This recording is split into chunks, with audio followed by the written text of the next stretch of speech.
Welcome everybody to this beautiful Saturday stream. Hopefully it will be beautiful, we have to see. But so far so good. Welcome Snowdrop, welcome. It's quite early, you made it, very good, we like it. Let's see how it goes, today. So what do we have here? Just some casual heal action going on. And later we will have a raid training, that will be exciting.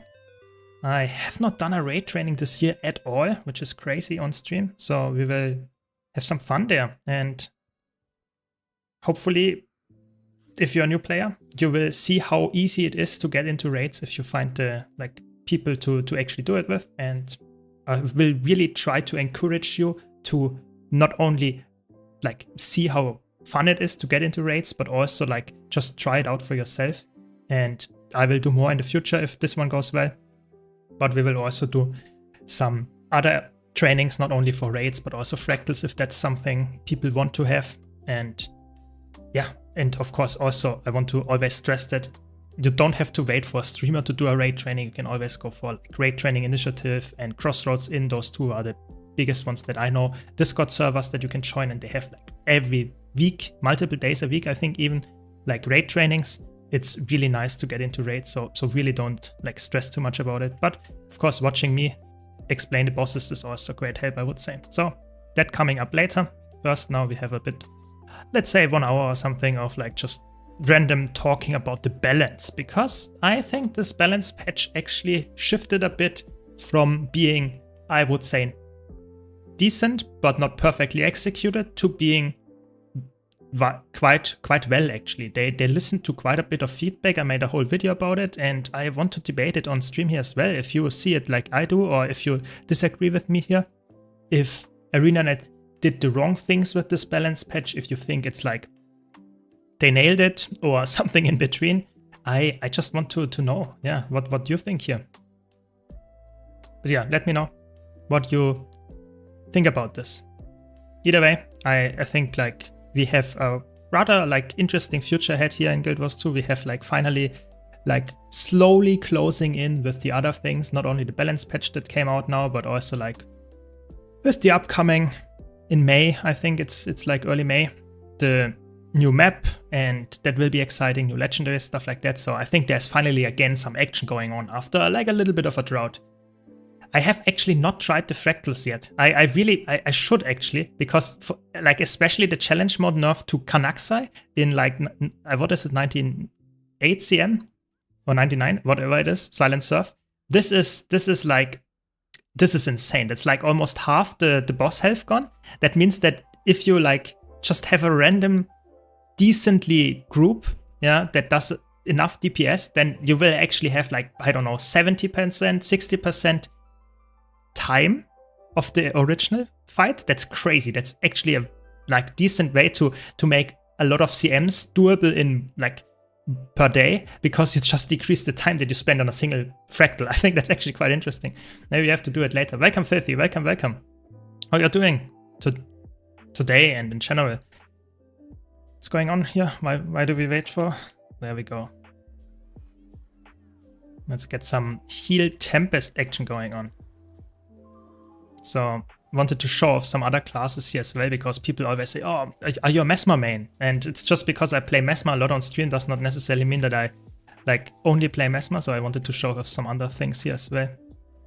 And especially Tempest, I think a lot of people underestimate how good Tempest is. I wanted to share that a bit. But yeah, I think this patch, I really would like to hear what else they changed, because they said they changed the fractal CMs and they changed some other health bars and stuff like that. But what actually did they do, for example, to open world stuff? Did they also tell us exactly how much they nerfed it? I would really like to know that. But yeah. Yeah, the quick play is that's a good point. I think they still I'm not completely convinced that the quick play, especially for raids, is working out. I have yet to see a veteran that actually engages with quick play and is happy about it. It's for new player, I think it's okay, but even for them, I think it might fear them away more than it actually gets them into raids. It's a bit the raid quick play is, in my opinion, a bit worse, or quite a bit worse, in terms of execution than the fractal quick play. And I think that is not a very good way if you leave it like that. I hope that they iterate on it, but we have not heard anything about it.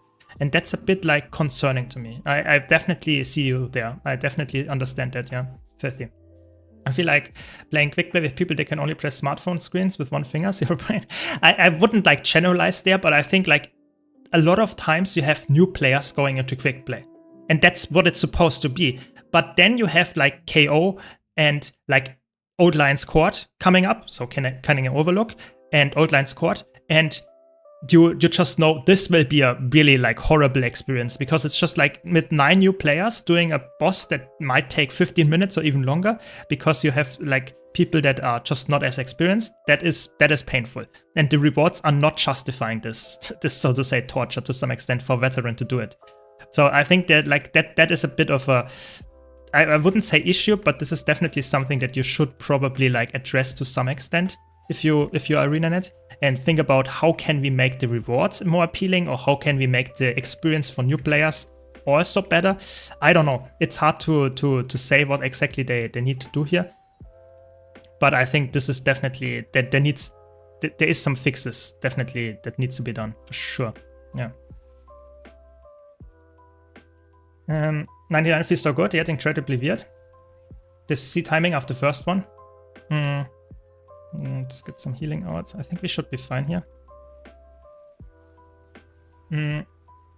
Is at 90% slide so far back that I think you have to deliberately fully stop DPS of each one to actually catch enough CC. That's crazy. Yeah, I think that's why I always say changing health bars is not only like affecting like the duration of a fight, but also changes a lot of stuff that you might not experience, like for example the break bar or like some ads spawning and stuff like that. There are so many things that you need to consider that a lot of people always say, oh, they should just change the health bars and stuff.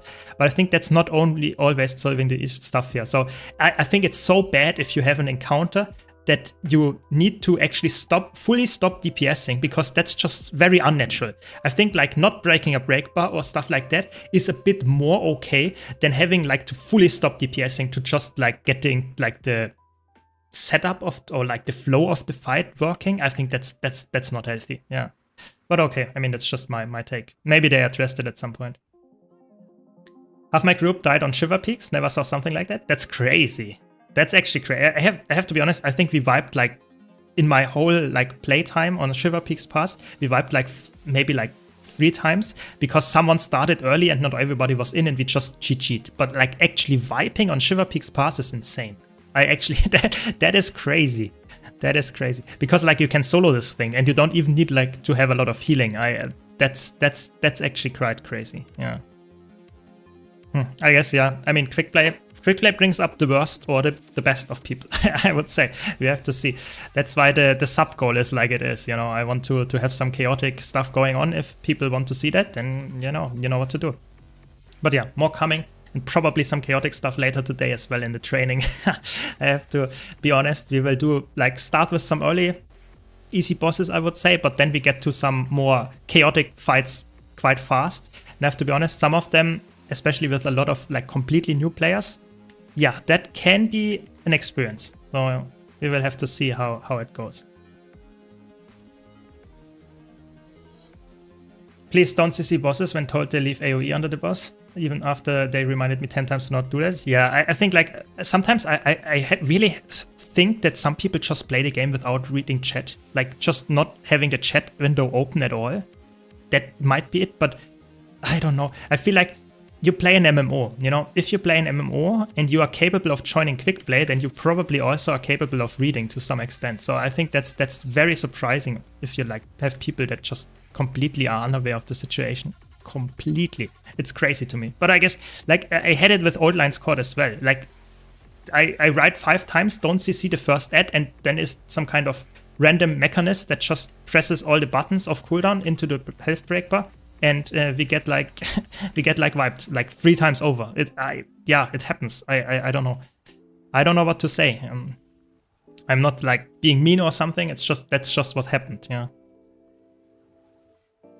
Yeah. I don't know. It's really hard to for me. I do quick play on stream and have some fun with you guys and chat and stuff, but I typically don't do it off stream. I don't have any incentives to do it as a veteran. It's really like, for me, why would I do it to go through this like potentially painful thing? Yeah, potentially, not necessarily. Yeah. Also, Kinfolk feels a bit more bearable. Yeah, I like the pun, by the way. But yeah, I think like, I think Kinfolk was actually, I was a bit surprised. Kinfolk was for me not too bad. Like, I think Kinfolk was, yeah, a bit slow, but not like too bad. I think for me was really like Silent Surf that was pretty much the biggest problem for me, why I don't really like to do a lot of Fractal CMs, especially on stream, because it always felt like a really long chore. Kinfolk was okay. I think the first part is more the big problem, I would say. Because the first part in Kinfolk feels like just a bit like sluggish. You could just remove it and then the boss fight, but I guess it's like, it's a fractal after all. It's not just a raid encounter. I guess that makes sense, but it feels not as fun as, for example, Nightmare, in my opinion. I had this Reaper on Febby, and he just stayed in the AoE under the boss and shroud, because his mental was, if I can stand here, everyone else can. Yeah, I mean, that's always the fun part if you like play builds that are really tanky. Like, I know people for a fact that play, for example, Trailblazer Weaver or something like that. So you play like a normal meta build, like a condition DPS Weaver, but you play it instead of Viper with Trailblazer, and then you're always the last one standing. And then you flame your group for dying, which is, I think, like, you can still like potentially say that it's their fault. Sure, it depends a bit on the situation, but it's like playing full Trailblazer makes you probably quite tanky in comparison to all the other builds. Probably, it's not guaranteed, but probably. And therefore, it's just like, I'm always surprised if people are like, so, how can I say, like, expect others also to have like the exact same gear, exact same build, and can survive the same things. I think it's just somewhat of a new player mentality that you just don't know that there are differences between each other's class. So I don't want to say that's just like they flame them or something. I think that just comes with time, that you see, this is my strength of my class. This is something that my class can do well. This is something that my teammates might do better than me. Yeah, that comes with time, I think. That's not something that I would say everyone knows. So I think if you play Reaper, you might expect other classes to also have some kind of defenses, like, that are somewhat living up to yours.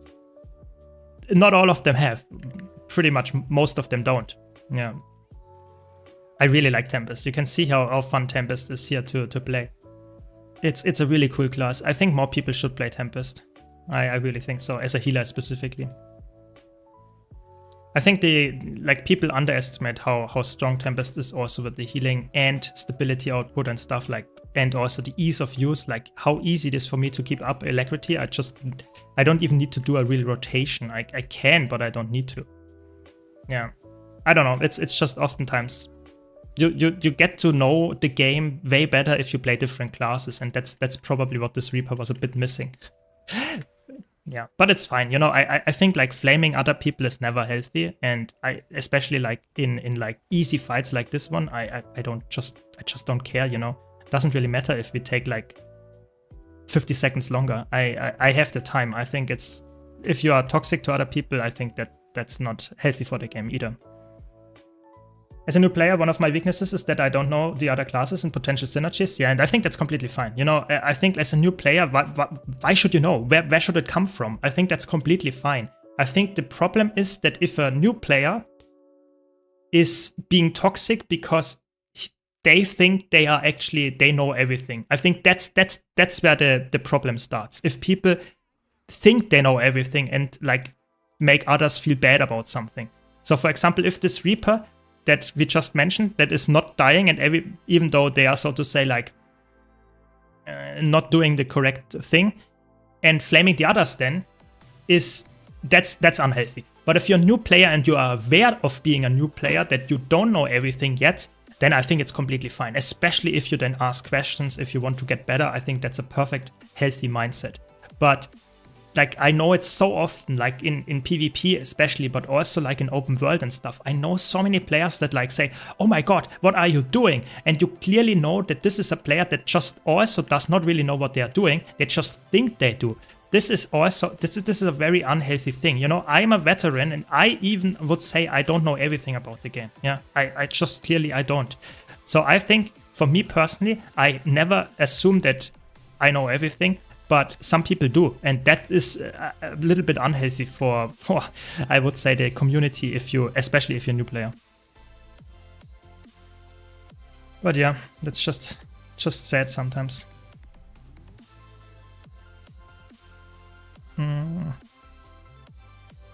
Yeah, this is not the best fight actually for Tempest. You have so long cast times that it can be a bit annoying to deal with, like getting your overloads ready. But I guess it's fine. Also check the quality down a bit just to make sure that everything works smoothly here. But yeah, as usual, if you have any questions, any comments, especially about the balance patch, let me know. I'm always happy to talk about it, because I actually think this balance patch has some room to talk about stuff, you know. I'm happy. As an Elementalist enjoyer, especially, I like Spear, and I think one of the things that they actually addressed as one of the rare buffs of this patch is, and that's quite surprising of course, is like Spear. Spear on Elementalist is now a valid DPS alternative. You can play it on Catalyst, Weaver, and you can play it on Evoker. And you can like also play it on Tempest. It's like, I think like on Evoker it's probably the worst, but you can play it everywhere. And it's actually like, I would say within a couple of hundred DPS of all the others. It's really interesting. Of course, you still have the negative of being like rooted in place to some extent, and you cannot move too much. But I overall think this is a really cool idea, like just buffing some weapons that are like a lot of people want to play. So I'm happy with that, but I would have really liked to see more of that. Yeah, Condi Herald, like I said, I think that was probably the saddest change in all of them, is that like Herald is so, yeah, I don't know. I think it's just caught in the crossfire. I think that was never their target, but they still hit it quite hard. Like Herald, especially Condi Herald, got hit like very hard. Power Herald didn't get hit at all, but it was never in a spot where I would say, oh my god, that's a crazy good build. But yeah, I hope they buff Herald. Like in general, I think Revenant is the spec that needs the most of like reworks and stuff. I'm not saying Revenant is bad, don't get me wrong. I'm just saying Revenant is in a spot where I think it would probably need the most amount of work to actually be like as good as, for example, Mesmer or Guardian as a whole class. So I really hope they will address some of those issues, but I have to be honest, with the last two balance patches, I don't really see them doing that. Yeah, that's the crazy part. For me, a lot of times they address some easy, so to say, low-hanging fruit, but they don't really address issues that are more deep, that are more, so to say, like where I would say this is something that it needs a bit more thought process and maybe even iterations on how to fix it. I don't know. That's just my impression right now. The Dunning-Kruger mid-core player is the best in the genre, knows enough to be not new, knows nothing to be super beyond basic stuff. Yeah, exactly. Barking. That's exactly what I don't like. Yeah, that's true. Yeah. Yeah, I think the thing is like it ruins the game for you and the other community members, and that's just what I don't like. I think like if you have a bad experience with the game, or if you just don't enjoy the game anymore, it's fine to quit. But if you make other people quit, that is where it's really like getting a bit like, okay, this is not healthy anymore. So yeah, definitely there with you. Well, I understand that there are new people. I don't blame them. The problem are that even new players told 10 times, then they don't react. Yeah, exactly. I think like, I think an MMO is a place where you find like all types of players. It's just like a multiplayer game with a lot of like players around. So you will encounter some bad apples. That's just how it goes. You know, if you play a single player game, you will not have that problem, but you will also not have the fun of finding very nice people because it's just not multiplayer. So I guess you have to accept that, but I'm with you there, Filthy. I'm with you there. Like inventory management, exactly. Yeah. But yeah, I think like you will always have that. Like you cannot make like balance, you cannot make players and community, whatever you do with like interacting with other people, you will always have some kind of like bad apples. You cannot always have everything perfect. I think that's having the mindset of everything is perfect that's how it should be, is unrealistic. Maybe I'm too realistic here, but I have to be honest, I don't see that. Like it was a bit like close with the stability there, but okay, I guess. Yeah, either way, I think like going back to the balance patch, I think this balance patch actually, I'm really happy that they listened. Like they listened to quite a bit of feedback, at least the feedback that I had and a lot of other creators. I would say they listened to a lot of it. Yeah, and not all of it, of course, but a lot of it. And this is for me something that I'm really happy. Like this is for me quite promising.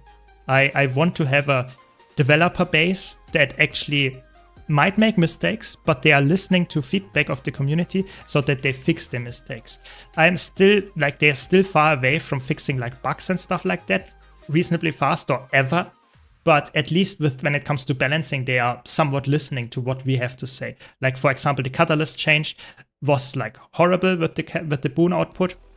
Now it's in a healthy spot, and they actually addressed it in a way that I would say that's good. That's how it should be. So I'm happy with that. We have to see if they live up to all the other things. Like for example, I think evoker changes are like okay. Who thought of that? Because it's like, yeah, we nerfed evoker, but we also buffed like the specialized elements evoker like crazy. That's like okay. Who thought of that one specifically? Because it's like now you have like a quickness DPS evoker that reaches 43k or something, which is more than a lot of DPS builds do. Okay, I think that needs some hotfix, like for sure. But I guess mistakes happen. But this one, I could have seen that one coming, to be honest. Like, I have to be honest.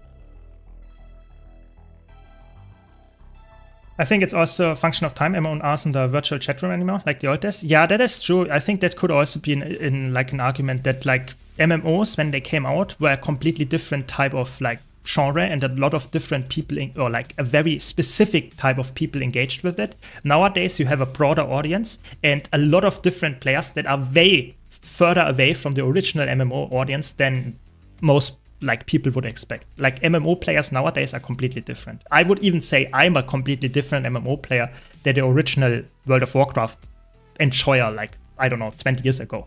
Yeah, you can play almost solo with the help of Group Finder and communicate with external means like Discord. You unlearn reading chat. Yeah, I mean, someone like, I would say so a bit. Like, not completely. I think, like, for me, if you play an MMO, you have to have some kind of reading capabilities. You know, I think in general, if you play online games, or games in general, you have to have some reading comprehensibility. Because if you play a game where you expect to have like 10 different buttons that you can press and you don't read any of them, then I think that your mindset is also something a little bit like wrong. But of course they send me to ice as usual. But I think like, I don't know, the reading issue is always a problem. I also have sometimes reading issues. I have to admit that, you know, sometimes you just want to like blast and don't want to engage too much with like just reading a book instead of like just pressing your buttons off cooldown. I know the issue, but I think it doesn't justify to just ignore chat, especially if you're in a party. Like if you're playing solo, I guess that's okay, but if you are like playing with a group, you know, that's what you do if you go in for, like, example, for raids or something. You are in a group, so I think turning off chat or just ignoring it is like, what? But okay, I mean, who am I to judge? Everyone plays their game as they want. I'm just a creator and talking about some random stuff, and not everybody agrees. Just listening to YouTube comments, I would say most people don't agree. But yeah, I think systems that reward pro-social behavior is important to combat toxicity. Yeah, I think that is one thing that is a bit missing in Guild Wars 2, is some kind of like accommodation system, something that actually rewards you for being friendly to the community. I think like in PvP specifically, but also in PvE, if you would join a group and like don't know any of the players, I don't know, the problem is you have to make it somewhat healthy, but why not give some kind of like medal at the end. So for the most helpful or most friendly players. I don't know. I really like the system in Final Fantasy XIV. Like, that is a cool system. But maybe that's just me from a rather like naive perspective. Maybe there is some more depth to that makes it a bit annoying. But I personally really like that you can give like one person and say, this was a really helpful player, really friendly, helpful, whatever. And I think this is something that is really like direly missing in Guild Wars 2, because like there is no, there might be some punishment for negative players. It's hard to say because I did not experience that, so I cannot tell if that's the case. But there is no reward for being a positive player, and I think that would be really nice, even if it's just a title after, I don't know, 10,000 commendations or something. That would help players. It could be abused, I know, but still, that is a good point. Yeah, I agree that like the Sprout system, or just in general how nice the welcoming the community gets because of all the systems Final Fantasy XIV has in place to make new players actually, so to say, get on board of the game way faster is like amazing. I agree. It's really, really good. But I think you don't have to get everything done in Guild Wars 2 as well. But like some of the things, why not? You know, why not? I think that could be done. But like I said, I'm not a developer. I don't want to judge what the devs can do or cannot do. But I think like this commendation system would like be a nice step and not too hard to implement, I hope. But who knows? I personally always say like I really think that ArenaNet is not like completely fully working on Guild Wars 2 now. So I think they have a little bit of limitation in terms of resources, what they can do. But they did the raid UI, and the raid UI is awesome, you know, and I think it's really good. And if they can do that, why not make the commendations as next, you know? That's just what I think. But who knows? Who knows? I think it's always like communication goes in like multiple ways. Like communication is always like between devs and the games players, but also between the players themselves, and also between, I would say, it's quite important to not only listen to feedback in general, like ArenaNet does from in the forums, but also listen to feedback of like tryhard players, because those are the players that actually come up with the meta and stuff like that. So I think it's communication goes in all directions, and I think it's quite important to have something that helps with that. And I think a commendation system, or just some kind of system that makes the in-game communication a bit more healthy, a bit more helpful, friendly, would be nice. But don't get me wrong, if you're a new player and listening to this, I think the community is really helpful. It's just, as usual, you have some bad apples, and you will probably never get rid of them, but it would be nice to reward players that are actually really nice. You know, if you go and create your character, your first character, go into Queensdale and ask, oh, how can I manage my inventory? And then there is some veteran that sends you an 80 slot back and says this helps a lot and tells you how to use it. That's nice. You know, that is like, that's community at its best, but you don't always have that. And I think it would be nice to like help there a bit with the in-game systems, for sure.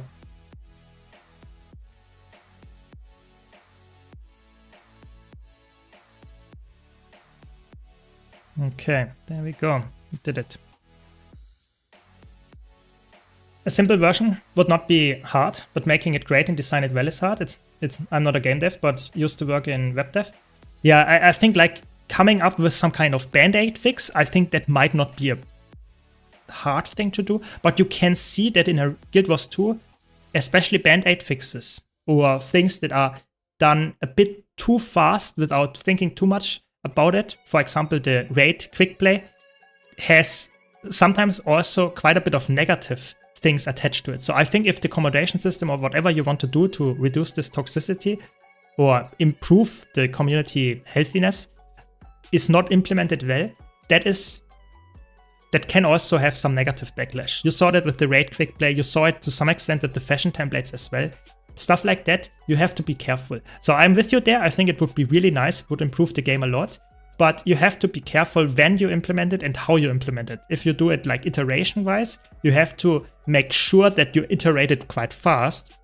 Or you just want to have the full product out, but really like nail it, really make it really good. I think that's that's the main things that you need to take care of, and I'm not sure if they actually are able to do that right now.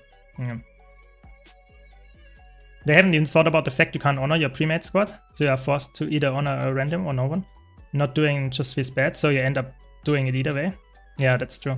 Don't think you can ever get rid of bad apples? Exactly, that's just how humans are. I'm not saying that, but it would be nice to, so to say, make the good apples shine.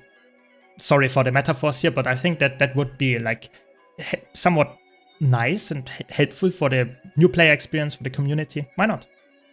Hi, I've been playing for about 3 months and just wanted to say thank you for all the great YouTube videos. Glad you liked them, Farah. Glad you liked them. More coming, and if you have any questions, just ask here in the chat, and of course in the comments. I will try to answer them. Cannot promise you anything, but in chat here on stream, I always try to answer everything, at least if I see it in time. But yeah, so I would say, like, really happy to hear that. That's why I make my content like that, because I really want to get more players into Guild Wars 2 and enjoy the game for what it actually is. Yeah. Absolutely. If it's a mediocre, bad first go people might be turned off and won't become positive to it even if it became good. Yeah, I think that is the issue that we will probably encounter in a couple of months with the fashion templates. So right now, fashion templates, I have to be honest, I don't talk about this issue on my YouTube channel ever because I am just not into fashion. So I just activate the outfit and say that's the fashion. But if you are into fashion, I think not everybody likes how fashion templates are implemented, to say the least. And this is the first impression of it. And they will iterate on it, and they will need some more time to do so. And you can argue that's too fast, or that is not fast enough, that's what I meant. But whatever you do, I think a lot of players already have the first impression that the fashion templates they did is just a cash grab, is just not nice and not helpful. That is something that is a problem. Yeah. 1 second. I want to join the group here. What do we play? I guess some power word here. I'm on a U, yes. I'm on a U. Can you join? I mean, the group is full, so I guess not right now. I guess not, but later you can join. We have more stuff coming. And maybe we might even need some players for the raid training. I'm not sure yet. We will have the raid training in 45 minutes. So if there are some people that have some issues with whatever, I saw we have some issues with like game crashing and stuff like that. So if there are spots free, you can join, of course. Yeah. No, the raid training will be in 45 minutes. So we just talk about the balance patch for now. Yeah, and I guess a bit more about the community actually than the balance patch, but yeah, like I was talking about the fashion templates. I think the fashion templates, personally, I think that's not a thing for me. I don't want to complain about it, but the thing that I fear is that ArenaNet already did the mistake, and people are now, so to say, have the mindset of, oh, this is a shit system, or they just don't want to have a good system in place or don't have the ability to do so, whatever. I think that is something that is quite hard to get rid of. Yeah, and that's quite sad if that's the case. Maybe I'm just too pessimistic there, maybe that's not how it works, but I would really hope that like ArenaNet has some positive vibes about the fashion templates, because I think at the core of it, I think it's a good system. I really do.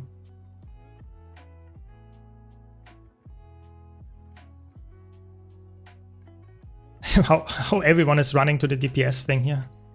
That's good. Very good. Very classic. A little sad they didn't make the Firebrand shine again. I wouldn't say Firebrand is bad. Like a lot of people, like I agree that it's not shining as much as it used to be, but I think it's actually very underrated. It's the sad part is you have to be quite good to make it that good. Like the Firebrand is a build that is pretty like skill dependent. But I'm with you there. I think Luminary took over the throne a bit of Guardian. Yeah, it's a bit sad.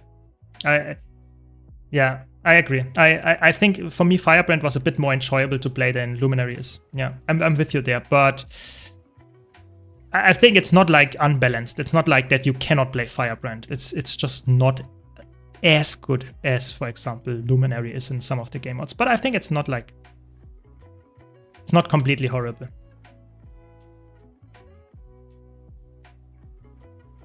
Nice. At the moment, only getting 28k DPS with my quick fire. Yeah, I think like especially like Firebrand, the DPS variants, so not the healer, but the DPS variants, they are actually, you have to put in a lot of effort. This is not a build like, for example, I don't know, Virtuoso, for example, that I'm currently playing, or like Power Mechanist, stuff like that. Those builds are like, you play them like a couple of times on the golem and you reach the benchmark, at least in my opinion, yeah, because they are pretty easy to execute. But if you're going for Firebrand as a DPS build, this is a challenge. This is a tough one because you have a very priority-based rotation. You have a rather, so to say, skill-based understanding of when you use this skill and when you alter it because you need some utility in a real fight. This is, I would say, one of the hardest builds to actually play really well. I'm not saying this is a bad thing. I'm just saying you have to put more effort in to actually get to really high numbers. And yeah, that's just my impression of it. You really, like, did they decrease this health bar as well here? I'm pretty sure they did, didn't they? Because this is like very fast now. Or maybe it's just because I just, time flies, you know, when you get older, time flies. but for me, this is like really fast now. We don't even have good DPS in a group, not even close, I would say, but yeah.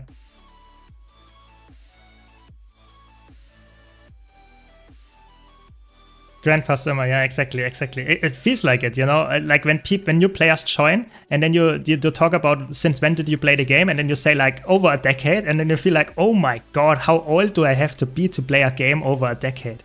And I'm not even like, I know like a lot of people here in chat are even older than me, not saying that I don't want to like be toxic or anything, you know, age is you get wise with the age, but it just feels so weird. It feels so weird. ANET also did some really nice things in the past, which set expectations for future implementations, despite the underlying conditions regarding workforce might be completely different. Mismatched expectations kills a product. Yeah, that is so true, so true.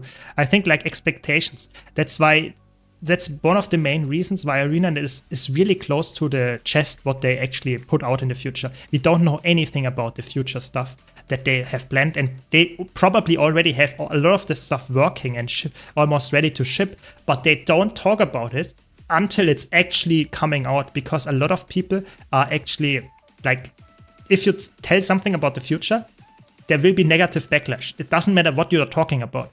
So this is understandable. Yeah, I definitely see your point.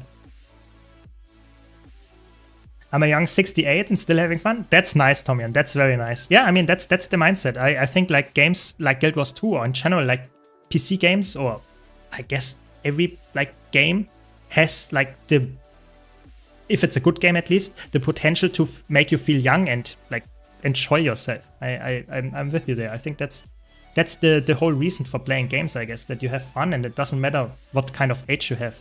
I would say. Maybe I'm wrong. Maybe if I'm like an 80-year-old, I don't want to play games anymore. Maybe. But let's hope I get that old in the first place. 10% nerf. Okay. I mean, 10% is still like good. Like, I'm still happy with the 10% nerf. Spreadsheet from the teapot video. I have to take a look at it, actually. I have to take a look at it. Give me a second.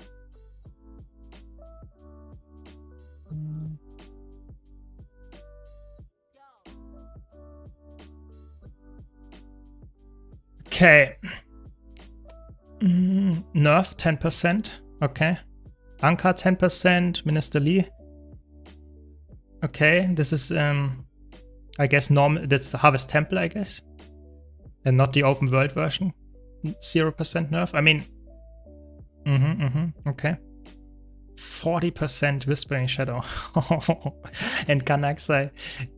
100% nerf. I mean, Epoch is actually crazy. Like, Epoch changes are crazy because you could already burn through it like crazy. And the crazy part is the nerf to like the DPS builds is not making so to say, how is it called? Gluttony Willbender verse, which is the main DPS carry. So Epoch will be now, if you play Epoch CM and have a good Gluttony Willbender, this will be like, it will be facing like in no time. It's crazy. Yeah, thanks for sharing it. It's actually crazy. Actually insane. Yeah.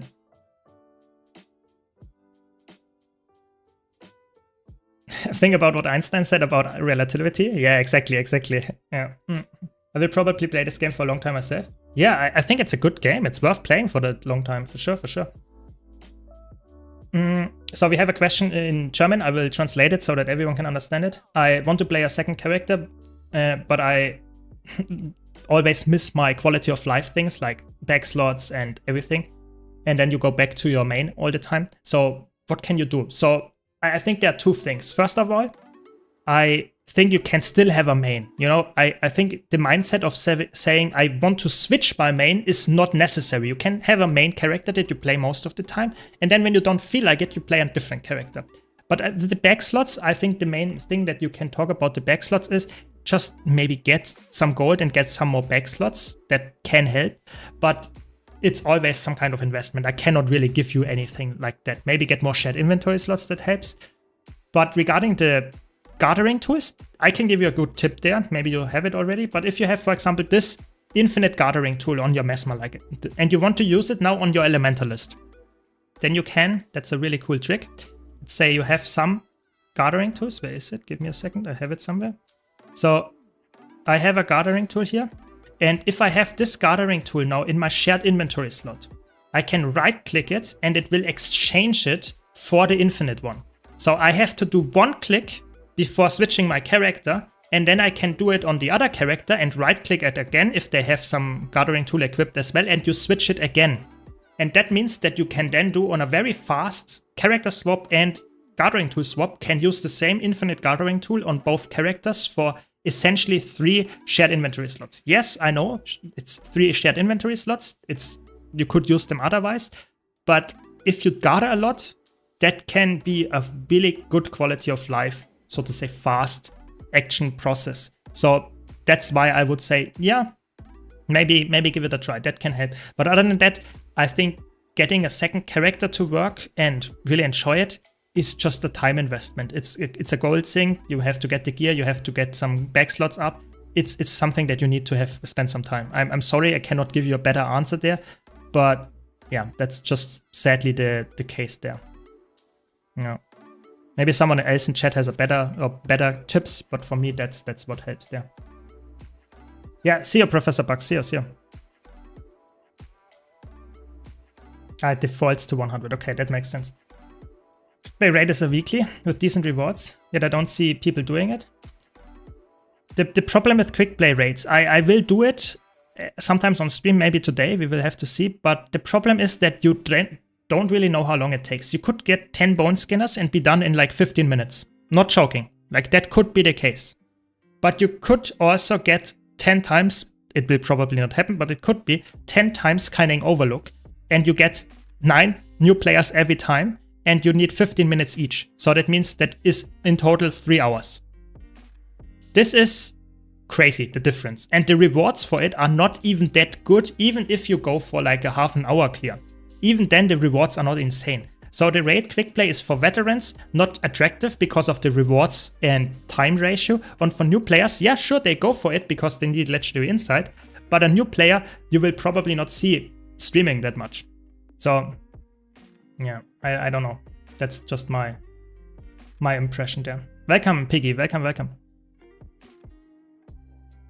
Der Morgen war sehr schön, soweit. Hab nur den Raid Training aufgesetzt.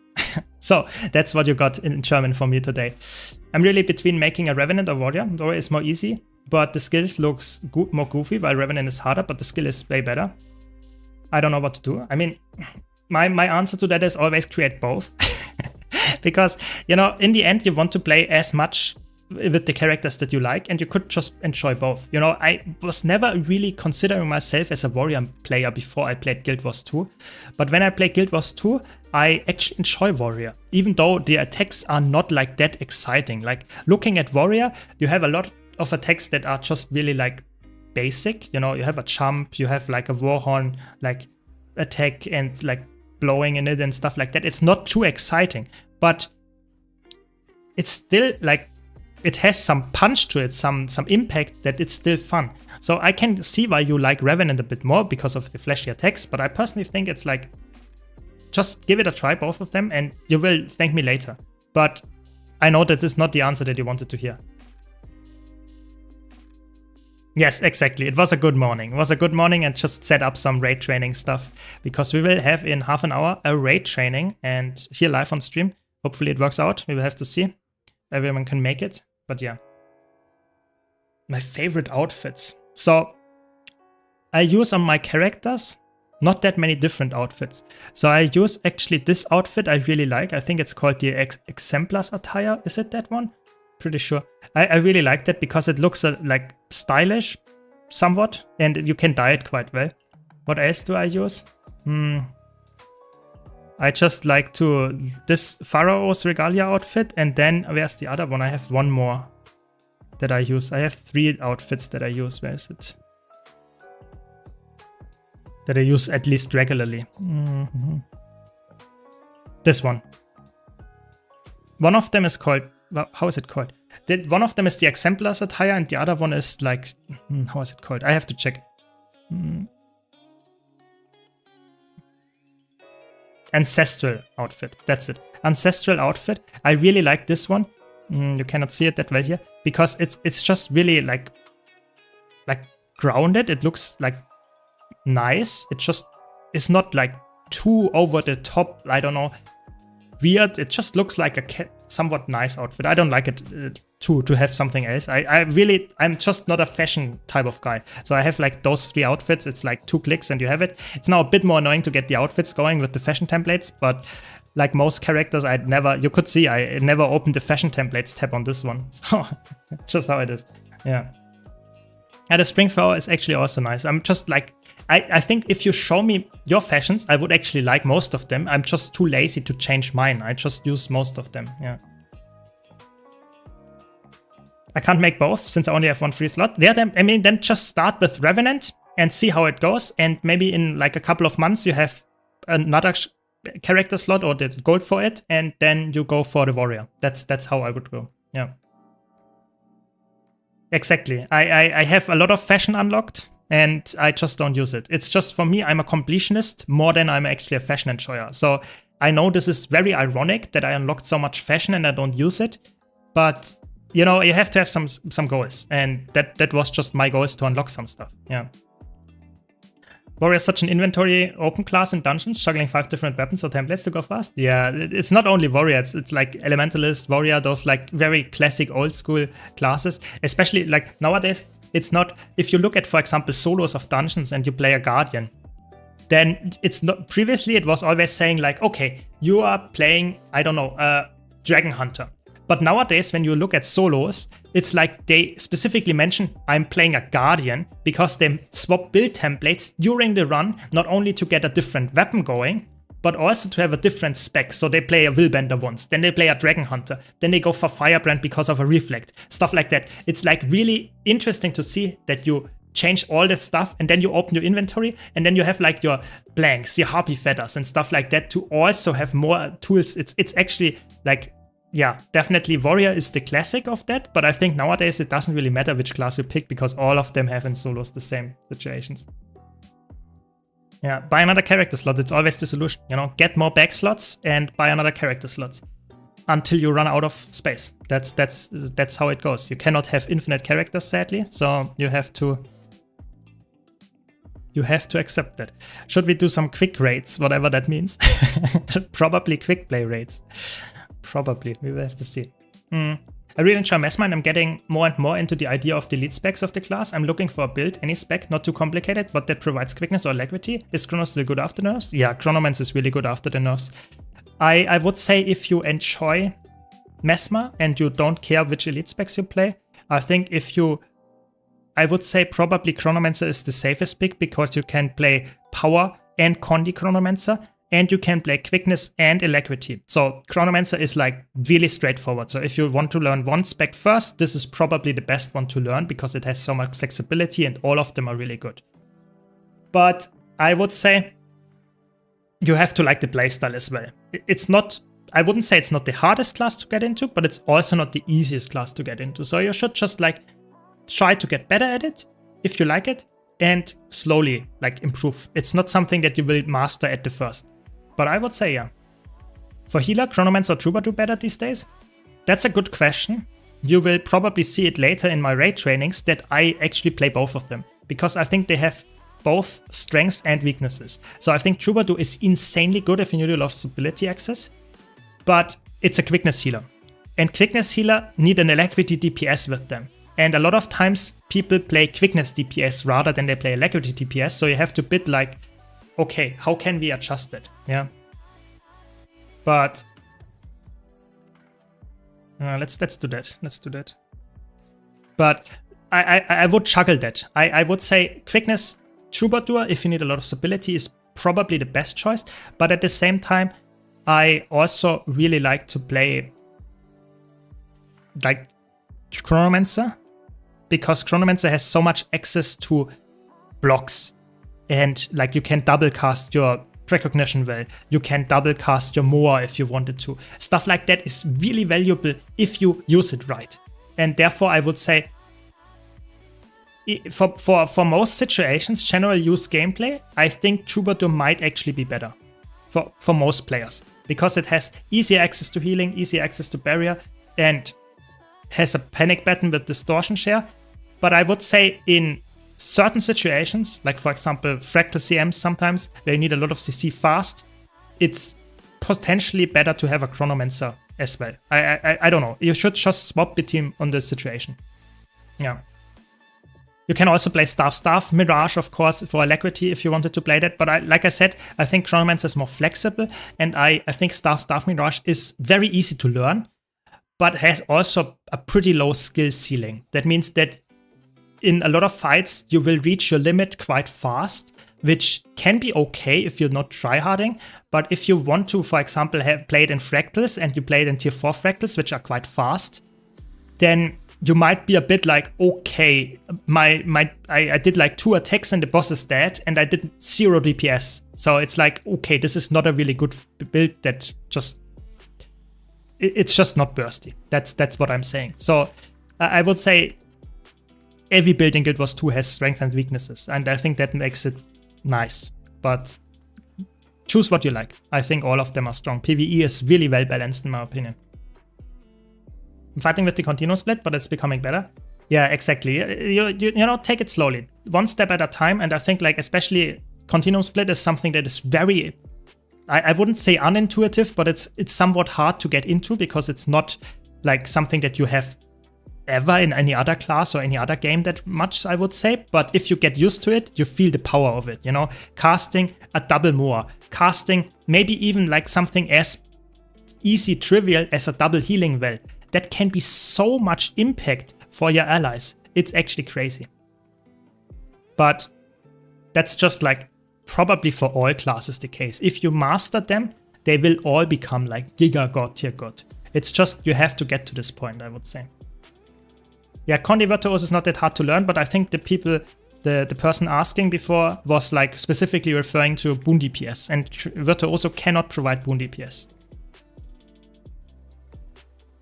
Yeah, exactly. I think like the problem with Troubadour being, so to say, or not the problem, but why Troubadour is in my opinion not always the best case, is that Troubadour has no continuum split. And continuum split is just so good, it's so flexible. You can cast everything twice, maybe even 3 or 4 times, depending on how you use it, which is just insanely valuable.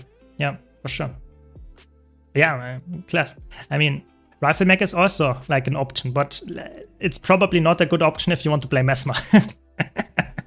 Yeah. On the other side, you would say that Alacrity Heal Squatch is pretty good and easy healer, but lacks of boons compared to Chronomancer, Troubadour, or Healbrand. Yeah, I think like nowadays with the transfusion rework, if you play Alacrity Heal Scourge, maybe I play it later, it's a good build. I would say it's an S tier healer, but it's just Troubadour and Chronomancer and stuff like that. They are probably triple S tier. So it's like Heal Scourge in 99% of the cases is completely fine. But if you're going, for example, for fractal challenge modes or stuff like that, where you really want to provide like almost perma stability for your party, then even with the transfusion change, you will notice that this is a bit more of a struggle with Scourge. So I would say for most players, if you like Scourge, go for Alacrity Heal Scourge. It's really not like worth going for a different class. But if you want to min-max, then I would say it's something that you should consider, that it's not the strength of this class. It's really about Condi cleanses, it's about barrier, it's about like having ranged support, stuff like that. Value Kite, for example, that's really good. That's where it shines. If that's not necessary, oftentimes a Mesmer as a healer could be better. Yes, that is true. Yeah, I think like Virtuoso is one of the winners of the balance patch, for sure. Like I'm playing Power Virtuoso right now, which is really good, especially Greatsword Spear. I think it's one of the best DPS builds right now, just from the raw number. But I like to have the dagger and the sword because it has a bit more flexibility and a bit more utility. And Condi Virtuoso was always like, I would say one of the most underrated in the last couple of months at least, DPS builds, because it's just a safe pick. Like, yes, it might not have the craziest burst, yes, it might not have the highest benchmark, even after the patch, but it is extremely safe. You have self-healing, you have distortion or invulnerability for yourself, yeah? You have a lot of like range. It's just everything in one kit, and I didn't even mention the utility of Mesmer yet that you can provide if you wanted to. It's just extremely strong. So if you want to play like an easy Mesmer or safe Mesmer, it's probably Virtuoso right now. Yeah. But yeah, as usual, if you have any questions, any comments about the meta, about anything, let me know. I will try to answer it. But yeah, I think like this balance patch brought some of the underused specs, even though they were not underused because of like being bad, back into the meta. Like Scourge is really good as a DPS build now. Virtuoso is like, especially Condi Virtuoso is like now coming back a lot. So this is something that is definitely noticeable with this patch, I would say. For the better or the worse. His Scourge always had one purpose, pulling people through raids they shouldn't be able to clear via barrier spam. Yeah, that is definitely one of the strengths of it, but I think a lot of people underestimate that it's also pretty easy for a healer. I would say if you compare Heal Scourge to, for example, Heal Firebrand, I think the utility of Firebrand brings is higher, yes, but it's also way harder to play because you actually have to know what attacks actually heal. You have to know when to use your tomes. As a Scourge, you just press your F skills off cooldown and your group will just say, okay, thanks, everything worked out, you carried me. On Firebrand, like if you just press random skills, that will not really succeed. You have sometimes to dodge to heal. You have to provide your buffs, your healing buffs, for example, at the right time to actually get even more healing out. Stuff like that. That is, I would say, something that a lot of people underestimate why Scourge works so well. Yeah. What's in your opinion the builds that are easy to play, do well in instance content and open world?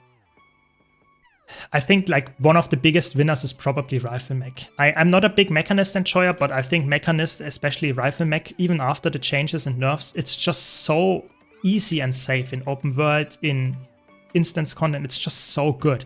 It provides so much value because you have ranged and damage and CC. I mean, what more do you want from a DPS build? And you can even play Alacrity if you wanted to. So that's my opinion. That's probably one of the best recommendations I can give there. But you could probably make arguments for every single class. There is like no real class that I would say has no good build that you can play in all of those PvE game modes. I played Dagger Pistol and Dagger Focus Condi because I like how Pistol does, pure, and I want to try Power Dagger Pistol and Greatsword for World vs. World. I mean, for World vs. World, that is fine. I think Pistol, especially as a power-based weapon in PvE, is something that I would not recommend. It's just in PvE Pistol is like the Condi, and you need the Condi trait as well. So it's like Pistol is a little bit sad for Mesmer, I would say, in a sad spot in PvE. But if you like it, I mean, it's not like huge DPS loss.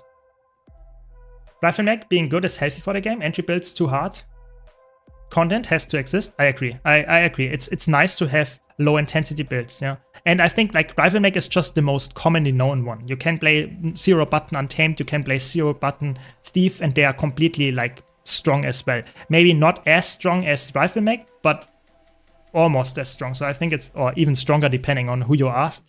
But this is definitely I agree with you. Like having low intensity, easy to access builds that people can actually like use to get started with harder content is awesome. That helps the game a lot. And I think that's really nice that they actually keep this somewhat alive and somewhat care about this. Oh my god, where's the quickness? There we go. Yeah, I'm just dying to whatever. That's a bit sad.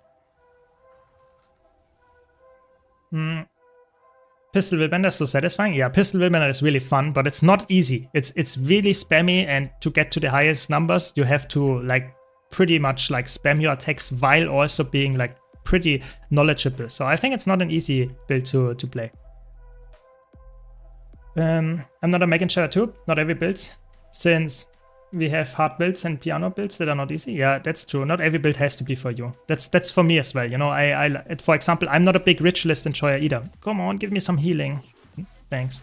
I'm not a big ritualist enjoyer either. I'm not saying that's a bad class or bad build, not at all. I think actually it's a really good class. It's just not for me. And I play it, I make some build guides about it, but I don't play it regularly because it's just not what I like. We have so many choices nowadays, we don't need to play every class. We can or every spec at least. Yeah.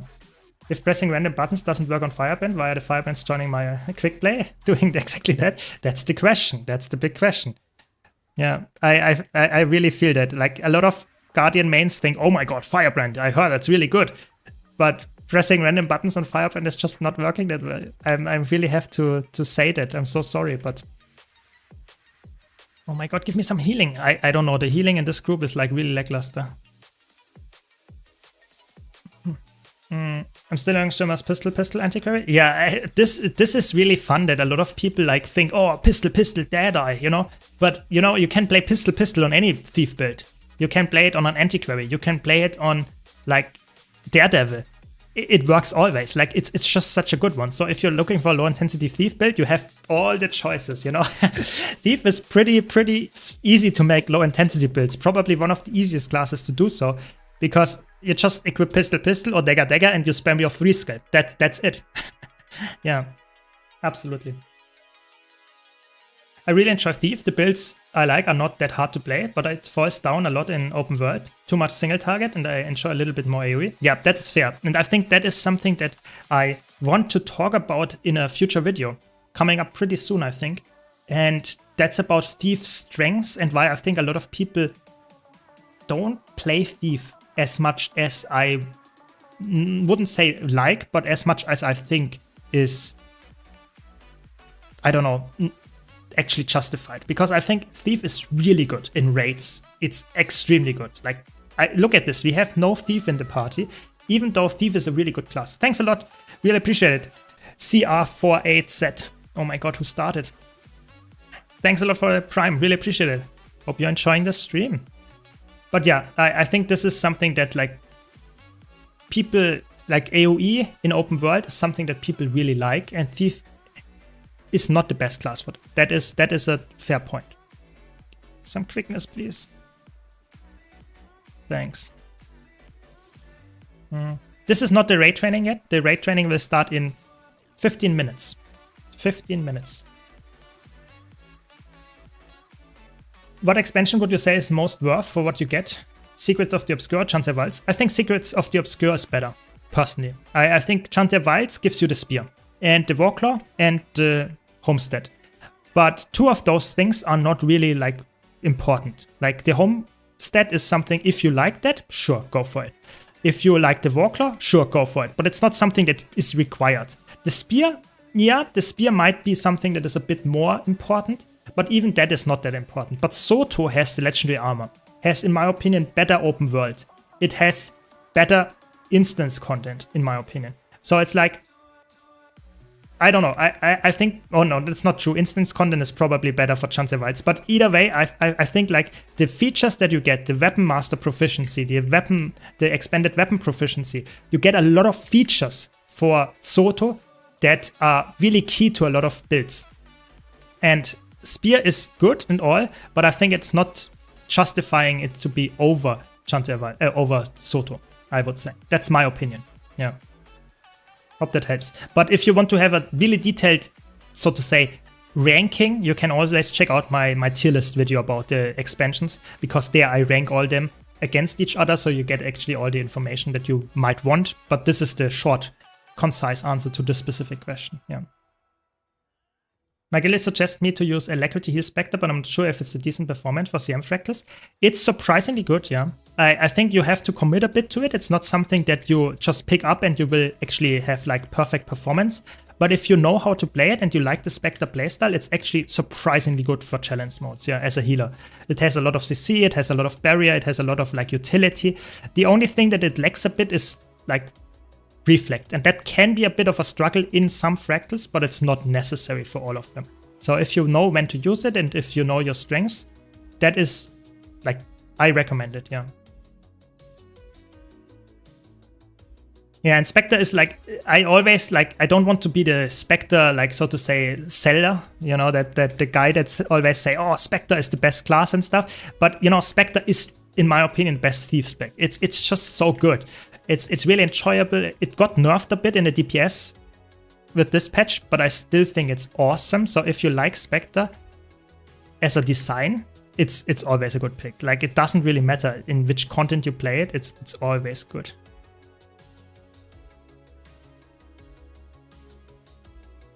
Yeah, I mean, I see your problem, Hype. I see your problem, you know. That's why I have so many characters, because I can't decide which one to play. Yeah. Yeah, I think Spectre, the class fantasy, is so... It's still a thief, but it is also feeling really perfectly fit, you know. It's like a perfect fit to support on a thief. I think that's just like, whoever designed that or came up with the idea, it's so good. It really is. Yeah. Really fun class. Yeah, I agree. I would play it more often if I wouldn't be so happy to play Mesmer or like light armor classes all the time. For me, light armor classes are just, I enjoy them a lot. It's like just the playstyle and the fast-pacedness. But I think Spectre is also awesome. I don't know. I cannot decide. When you have full legendaries, it's okay. I'm with one Ascended set and one Ascended medium set. Yeah, I mean, you get there. You know, you cannot have all at once, you know. I played a lot of the game, so that's why I'm here where I'm now. But if you play that same time, you will have probably way more than me, so it's completely fine.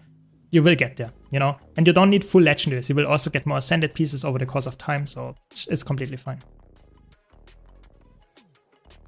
But yeah, I think like a lot of times, especially if you don't play fractals, or if you don't play like high-level fractals at least, you can also go for a different character and just play with exotic gear. You know, you don't need to have a class fully equipped with exotic or with Ascended or legendary gear all the time. You know, it's some for 99% of the content, it's completely fine to play in exotic gear. So if you just want to play something in open world, maybe the best solution is just play with exotic for now.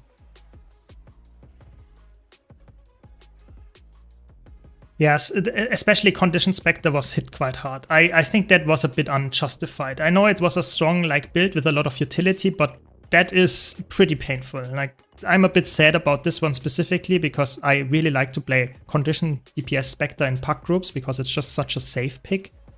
But yeah, I mean, what can you do? It's just balance. Sometimes it comes, sometimes it goes, you know, the DPS. Just how it is. Now the real question before the raid turning start, what is the best class and race to complete the story? That is a really good question. Like, I have actually no clue about this story. I think Sylvari's story is pretty interesting. Like, when I remember it's a unique like story. That it's not like the classic, oh, I'm a human, I have this like weird, like I'm from the rich guys or I'm from the poor people. I don't know. I think that's a bit boring. That's like very typical for MMOs, but the Sylvari story is, in my opinion, pretty interesting, or at least somewhat interesting. It's as usual, Old Lines Court is somewhat of a clusterfuck every time. Every time. It's always, in my opinion, not working well. It doesn't really matter. Wait, we have to see the blue one. Yeah, there we go. I wish there was better onboarding into playing Data. Yeah, Data is like you either play pistol or you go for the tryhard build. Like there is no middle ground, sadly. Yeah. Best overall carry right now? Depends. I mean, you could play Alacrity Heal Celestial Scourge. That could be a good choice because you do DPS, you have some healing, you have some barrier and stuff like that. I don't know. Every class has that. Okay, no arrows for me. That's interesting. I guess I will just go outside now. Okay, we got the kill here. I'm tanking blue. Okay, I guess then I'm tanking blue.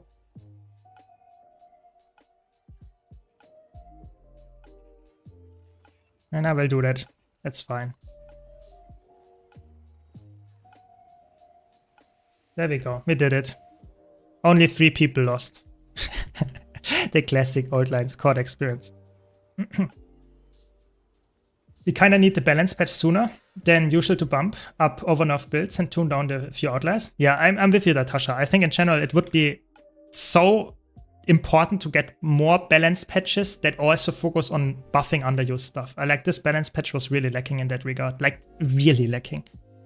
But what can you do? You know, it's like the devs have to decide what is worthwhile for them to spend their time on, and apparently buffing stuff is not on their priority list on top. Yeah. But it's quite an advantage to have legendary gear. Changing stats in the middle of a raid is very useful. Yeah, that is true. You know, just that's the beauty of having legendary gear is like, okay, so right now I'm on like a full giver tank set. And then you say, okay, my hand card is like, or my tank wants to have the tank and I have to decrease the thing. Then you can just go, okay, I go from full givers to full harriers and I have less toughness. That is true. It's really like convenient, but it's not important for a new player, I would say. It's not the thing that like should be your first target, I would say, at least for me. Love the honest answer to the most obvious bait question. I mean, it's not. I knew that you wanted to bait me because I'm just not into story, but I wanted to give an answer for people that actually think that is an honest question because I have some opinion on that. Even though I can't remember much of the story and I would not replay it before you come up with this idea, I still wanted to give an honest answer there because it's the story is something that, in my opinion, is for a lot of players, especially new players, something that they want to enjoy, and so I want to give them an honest feedback there. As a quick DPS, is a damage benchmark of 22k viable? So I would say if you reached it consistently, it's okay. Typically, as a quickness DPS, the benchmarks nowadays are like between 30 to 35, 36k DPS, something like that is like on the column there. So you're definitely, I would say, quite a bit lower. So that's okay, especially if you have, so to say, want to play low intensity or you want to bring a lot of CC or stuff like that. That can be okay. But you should always try to play a build that is like considered to be somewhat meta as well. Because if you come up with your own build and then it's just straight up worse than a meta build, then maybe get to go and try the meta build. You know, that's just oftentimes the meta builds are meta for a reason. But I think 22k is not too bad. There are way worse people in pack groups, so that's completely fine. I do wish bad weapons got more buffs. Yeah, I think like especially weapons are like, but not only weapons but also utility skills. Like looking at Elementalist utility skills or looking at like Revenant, some just Herald. Yeah, I'm just calling it out here. Like. Or Renegade, they need some reworks to some of their skills. And it's not only weapon skills, but I'm with you there. Some weapons are completely underused, yeah. The counterbait, I see you, exactly. Welcome, chat, welcome. Doing good. We have raid training in 5 minutes. 5 minutes. I have to remind myself that I actually have to set it up. Give me a second.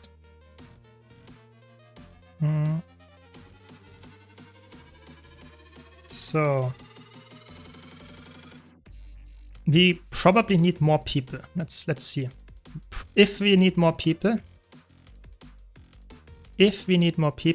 we, of course, you can join from the chat as well. Of course. But for now, we are looking to see who will be able to join somehow an already organized group. Give me a second.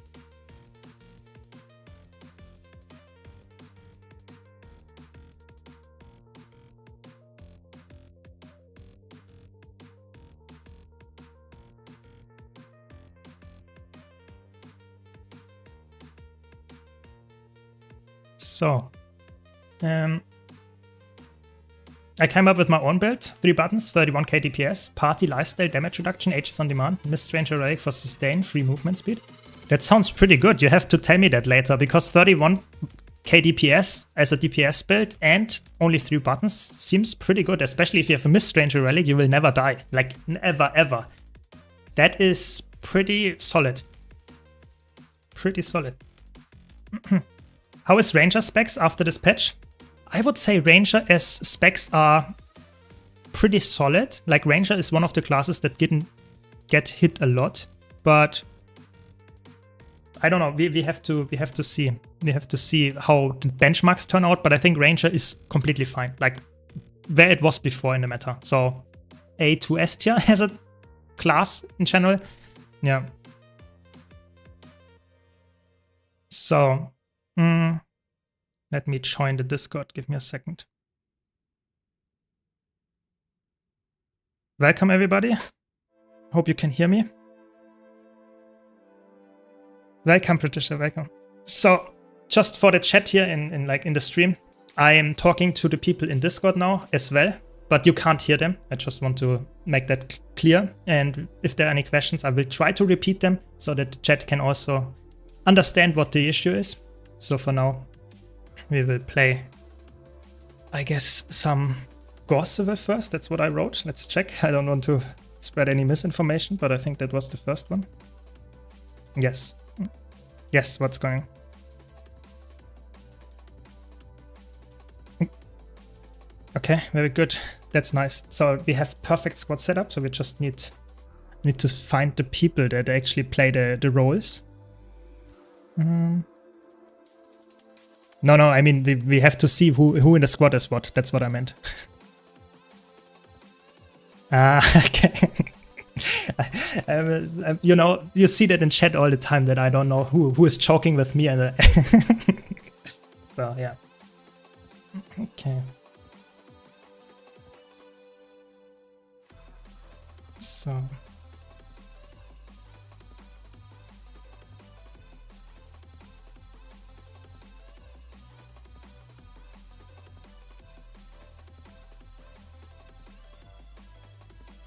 Okay, so that means we are missing one person then? Or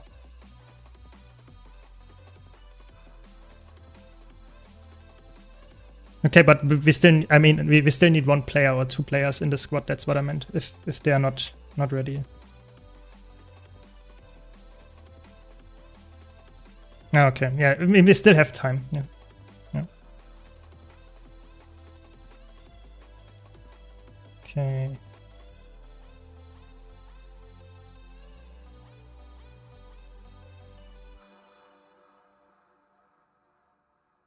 So we definitely need 1 or 2 ADPS, yes. I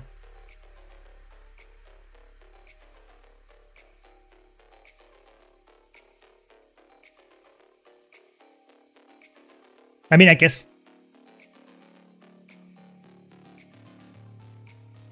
I mean, if Patricia is willing to swap, you can probably also go heal.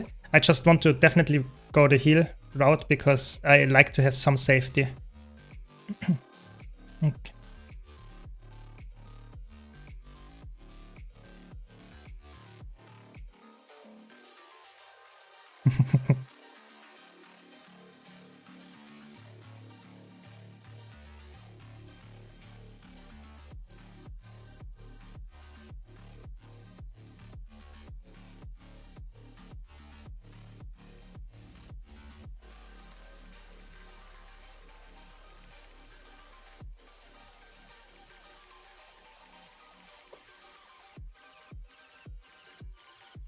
So.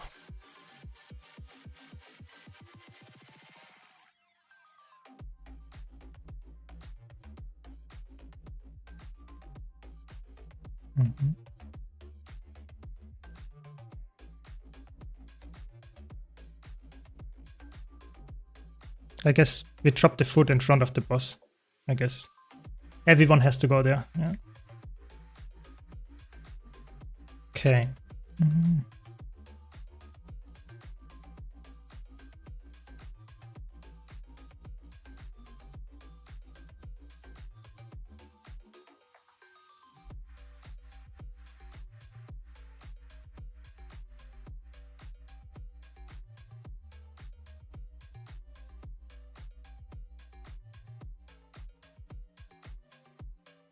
That's a good question. Yeah, so we are doing Gorseval. So just for people that never did it before, you need to have the updraft mastery to actually get there. Otherwise, I need to portal you, and you have to tell me.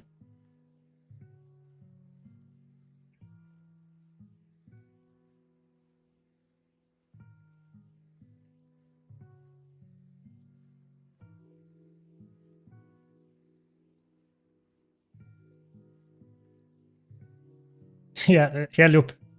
Yeah, Loop, it's sleeping too long and coming to the stream to the perfect time to get into the Gorseval training. That's how we like it. Okay. So we have ADPS Scourge then, that's good. Okay. I mean, what can you do? You know, Scourge is like, yeah, exactly. Scourge, just press your buttons and you will. Exactly. I think we have one more spot. I'm not sure. I think there's still, like, if you were assigned Loopy, then you can definitely join. And if you were not assigned, I think we still have one spot open.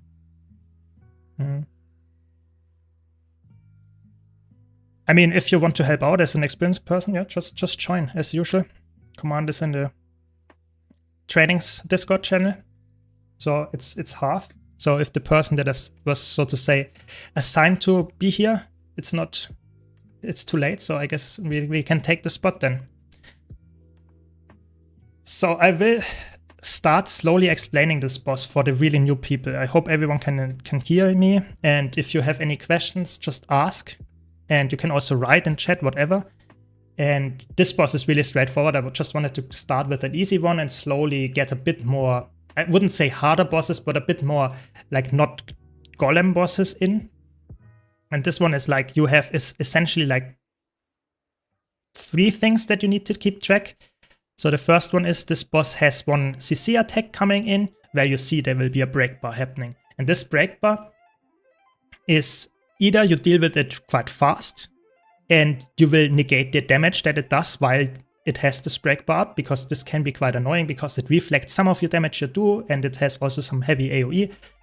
Or you delay this break bar, and that is a strategy that you do if you don't have enough damage, because there is a second attack that this boss does, and this happens after a certain time on the boss. And if you don't have the damage to face this boss, so get it to 66% before it does starting this attack, then you will typically die. You can do another way, but we hopefully don't have to need the updraft strategy. So you really want to get this boss to 66% charm, like health. And you can do that only either by DPSing or by delaying this break bar so that this attack will be prolonged, and that can be done as well. I will call, that's quite important, I will call if we CC fast or slow, so keep a bit an eye on there, but I guess we have enough DPS just because power creep and stuff.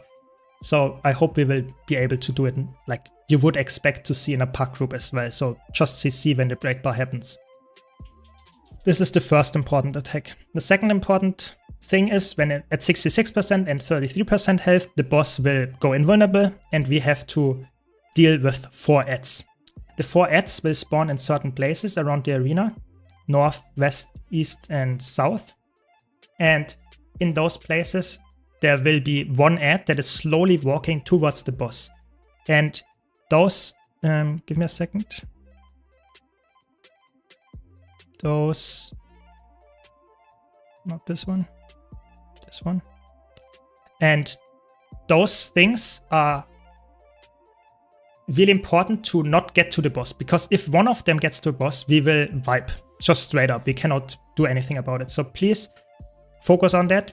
If you have especially as a healer, but also if you play as some support or some DPS that has some immobilize, some chill, some cripple, something like that, you can slow them down, because CC, hard CC doesn't work, but soft CC like chill, like cripple, like immobilize works. So please take that, or at least be aware if you have an attack like that, use it on those things. In general, you split the group in 2 halves. So we will have the subgroup 2 and the subgroup 1, or subgroup 2 and subgroup 3 rather. And those will be split. One of them will go to 2 of those adds and the other 2 will be taken care of by the other subgroup. So let's glide over, and if someone has no updraft mastery, we can portal you here so I can showcase it a bit better. No, it's fine. No one saw that. so let's check. So the mobs will spawn like somewhere, like let's say we have mobs spawning in those directions, like on those 4 markers, something in this direction. It doesn't need to be perfect, but just in this direction. And then we can say, okay, let's say subgroup 2. So my party goes to circle first, and Patricia's party goes, so subgroup 3 goes to hard first.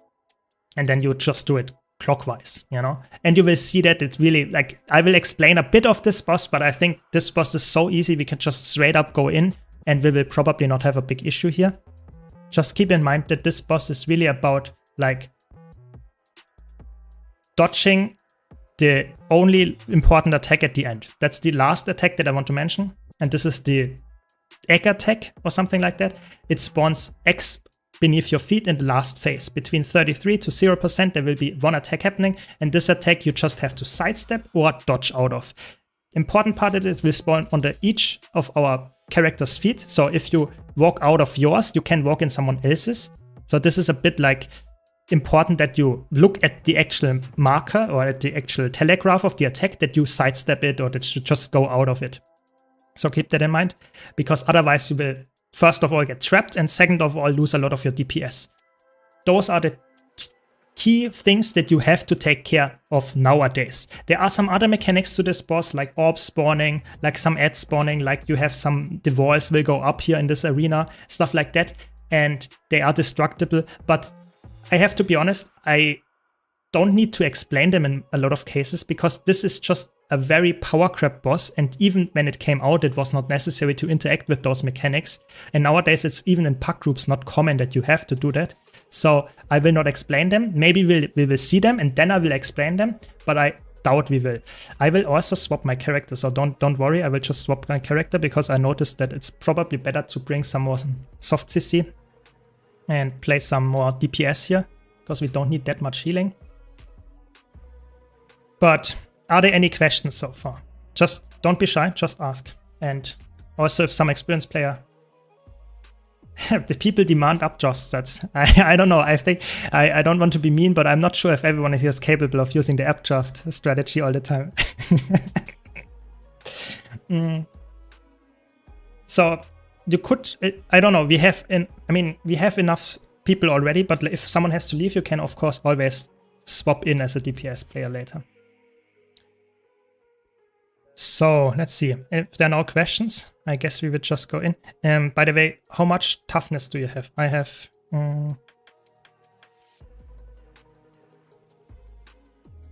Okay, then I will... No, I can go. Yeah, because I'm on Celestial, that's why. If you can decrease a bit, then that would be good. Otherwise, I can just swap in a bit more toughness. I increase it a bit, then I will be the tank. It's fine. Wait. No one running in yet. I have to sort my gear. Give me a second. So... Yes, give me a second.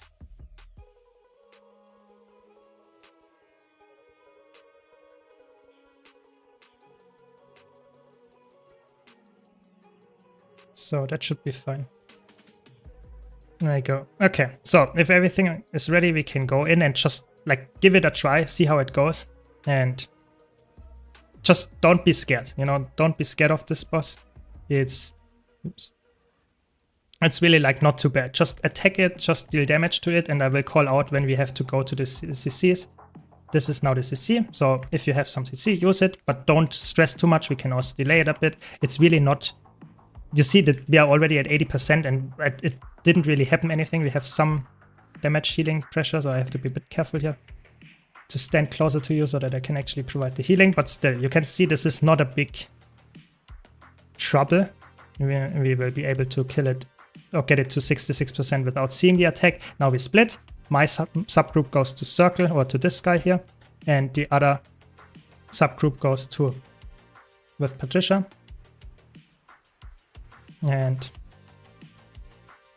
there we go.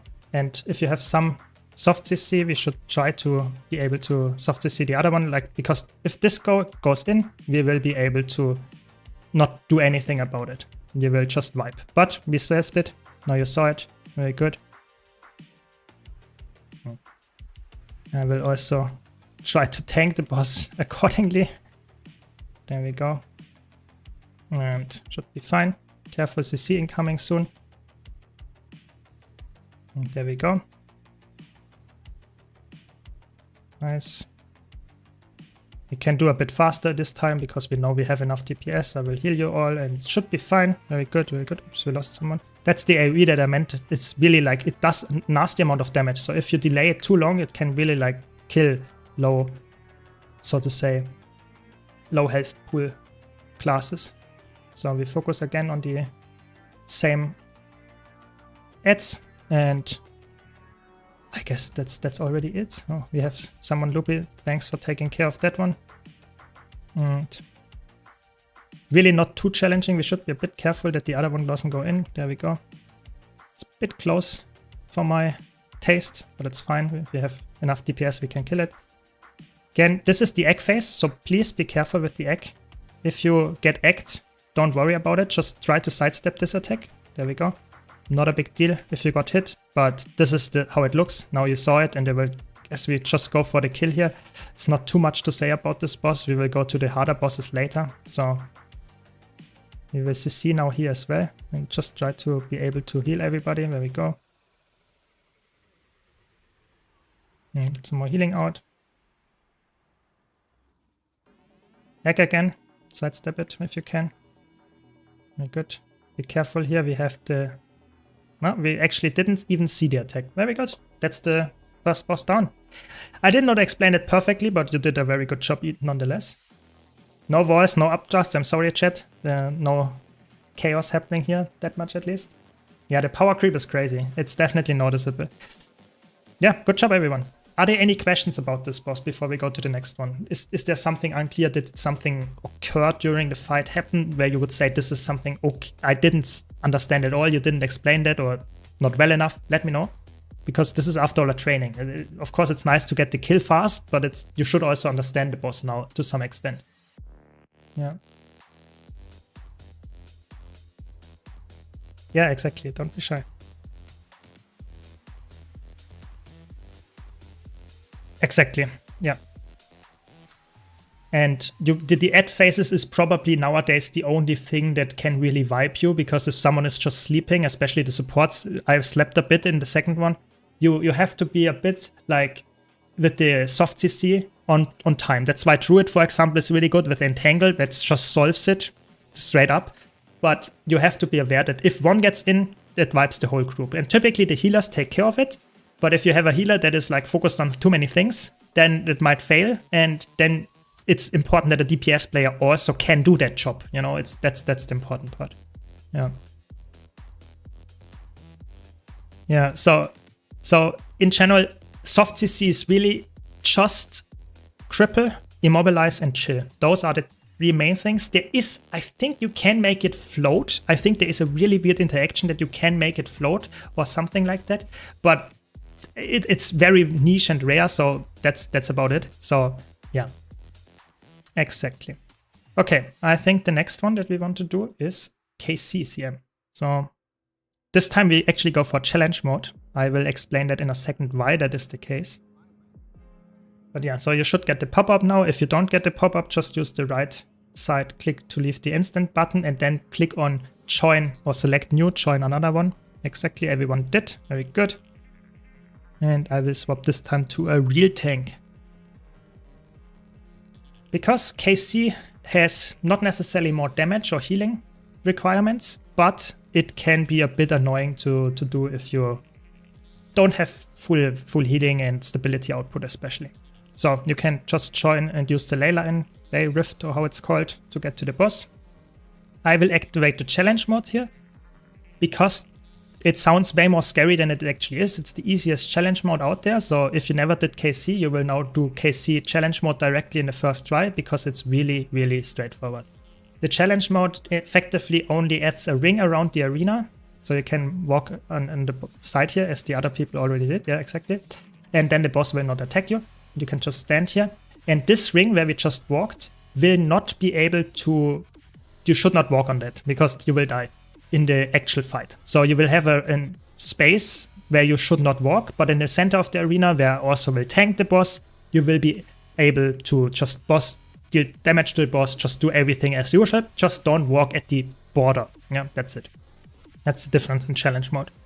And other than that, this boss has, again, a split phase, or like a phase at 66 and 33%. Yeah, no golem fights, Snowdrop. We will do golem fights to warm up, and later we will do no golem fights. Yes, but I think KC, I vibed yesterday on KC with a pack group, so I think it's not a golem. It's not a golem. It's less of a golem than Gossiville. So it has, again, a phase at 66 and 33%. And this is just where it gets invulnerable, and we have to do with some kind of orb selection or collection phase. Some people get a red thing across their head, some people get a white thing across their head, and you have to collect according orbs. So they will just float in from the outside towards the center of the arena. That's the, so to say, collection split phase mechanic. Not too bad. If you need healing, because those orbs deal a bit of damage, you just go to the center. There will be the healing provided by the healers. That's the usual way of doing it. Other than that, this boss has quite a bit of attacks, but it doesn't really matter. For the most part, I provide stability to the attacks that knock you down. I provide healing to the attacks that heal you, that need to be healed. So that's pretty much it. There will be some ads spawning, and this is probably the most important part of this whole fight. There will be some champions spawning, and those champions are dealing some damage, but there will be always two at the same time spawning. And one of them will be fixated to one person, and one of them will be fixated to another person. Important part is that you never let those ads touch each other or get close to each other, because then they merge and become, so to say, one giga ad. And this is pretty annoying because it's really strong. It has some really nasty boon strips and stuff like that. So really don't let that happen. To avoid that, you should typically not, so if there's a fixated player next to you and you are the other fixated player, just move a bit apart from each other and just one of them to the group, the other player a bit out of the group, so that you have not all of the ads at the same time and you can kill one after the other. Important part is those ads are important for actually facing the keep construct itself as well. So you want to kill those ads on top of the keep construct, because if you kill two of them on top of the keep construct, you will actually get a break bar, and if you break that break bar, the core will be exposed, and then you can split up. There will be three how's it called? Green circles. I don't know the exact location, but there will be three of them.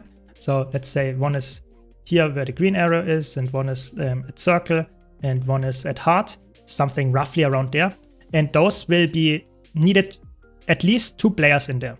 So 3, 4, whatever you have, that's fine. Just at least 2 players. And when they expire, so that needs like, I don't know, 5 seconds maybe 10, I don't know, something like that. And if it expires and there are 2 players in there, we will get to the burst phase. That's really cool. So we get first to push around some weird entity, and if you pushed it, that typically is the healer's job, so I will take care of it.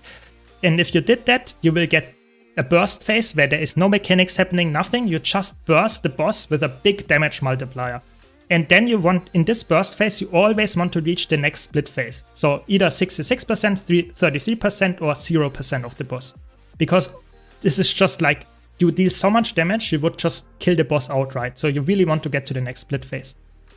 And that's pretty much the whole fight. So really important, always stick on the tech.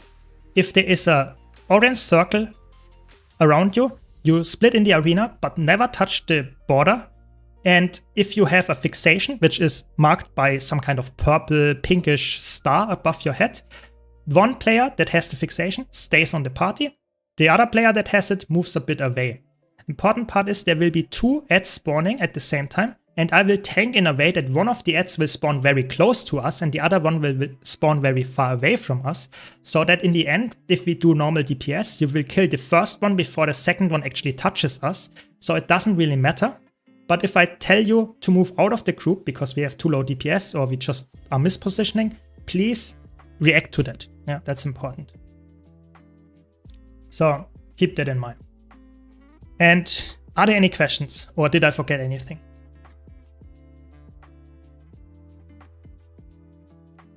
Okay. I mean, don't be shy. It's really like, sometimes I explain something too fast. Sometimes I skip something that is trivial to me, but maybe not for you. So just let me know. This is really important. It's not a shame. It's really not. It's actually my fault if I did something wrong here.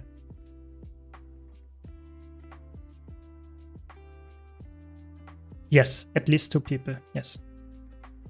So if there's just 1 person in there, I think we will still vibe. This is a like a one-shot attack. Yeah.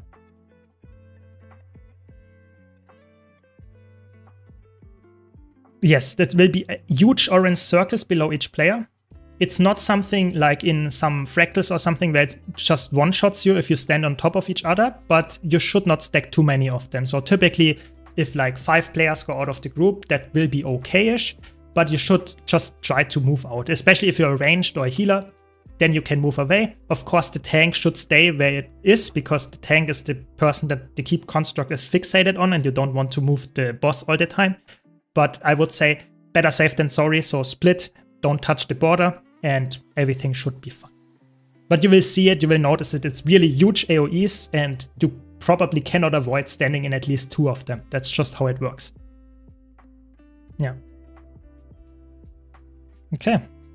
If there are no more questions. And by the way, this should have mentioned that first, but this is a boss where power DPS is hugely favored. It's not a problem if you now play Condi, it's okay, it's a training run. But if you go in a pack group and play a Condi DPS here, they will not be happy, to say the least. Because the DPS buff that you get in this, so to say, burst phase is really, so to say, it increases your Condi damage as well, but the fight is over before your Condis actually, so to say, get to a really high DPS output. So you really want to play a power build here, especially bursty power builds like Soul Beast, like Dragon Hunter shine the most here, but any power build works. Just wanted to mention it. Doesn't matter for our training here, but just for the future. Okay, so we will move a bit in so that we stand out of, you see the orange ring or whatever color this is. And then I will just tank the boss in a way that we see when the first ad spawns, that I will stand on top of the ad, wherever it will be. There it is, very good, we're already there. So this is just seeing the statues that will happen, and we will move the statue to us. Exactly, thanks for moving out a bit already. You noticed it, there we go. With some stability, and we should probably kill the statue first before they merge. There we go.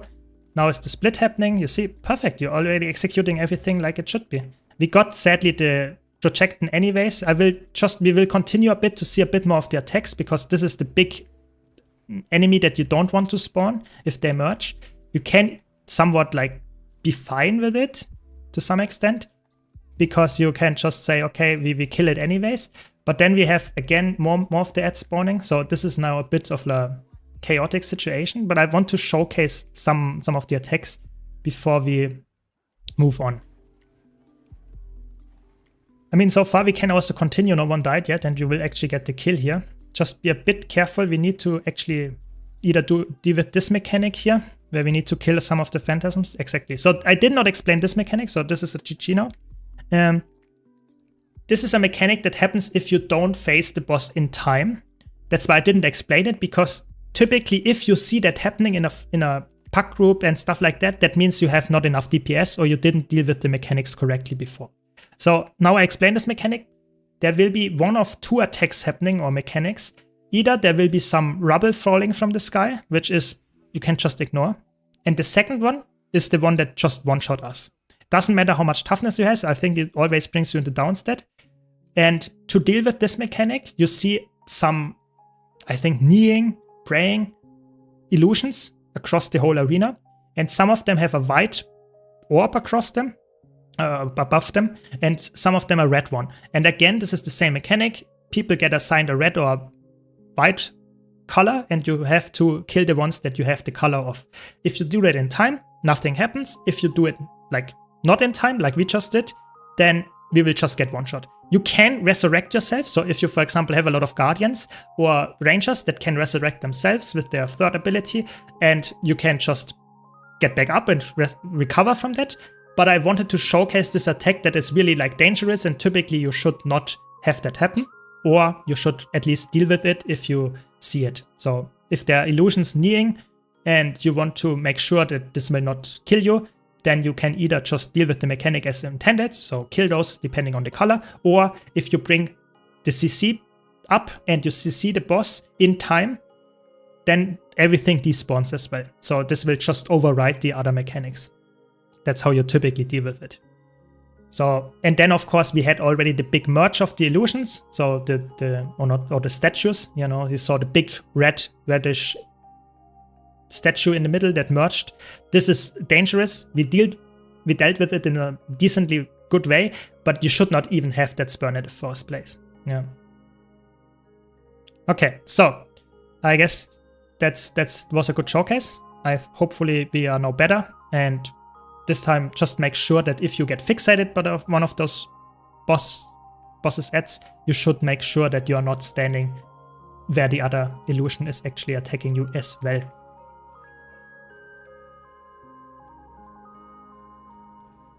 So,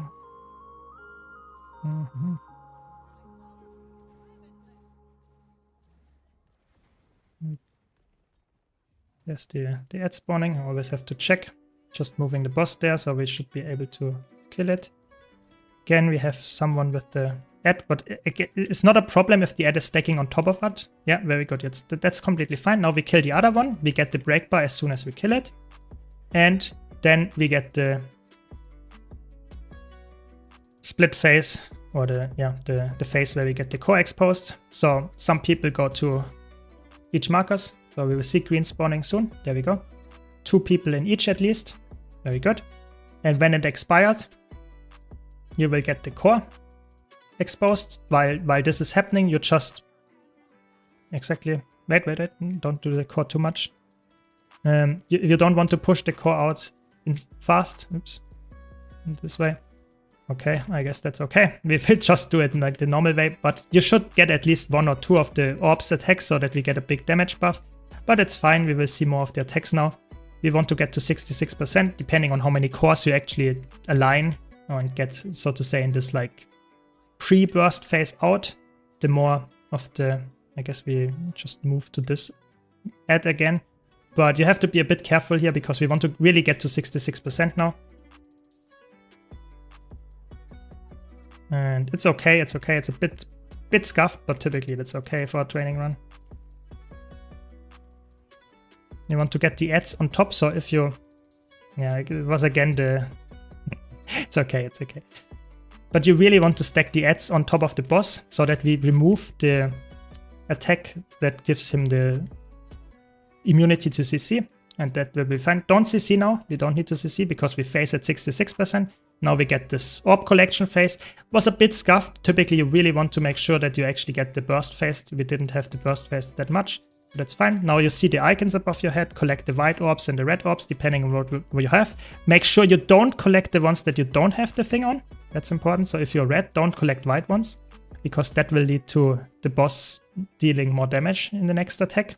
So make sure of that. And if you need healing, just come to the middle and get healed.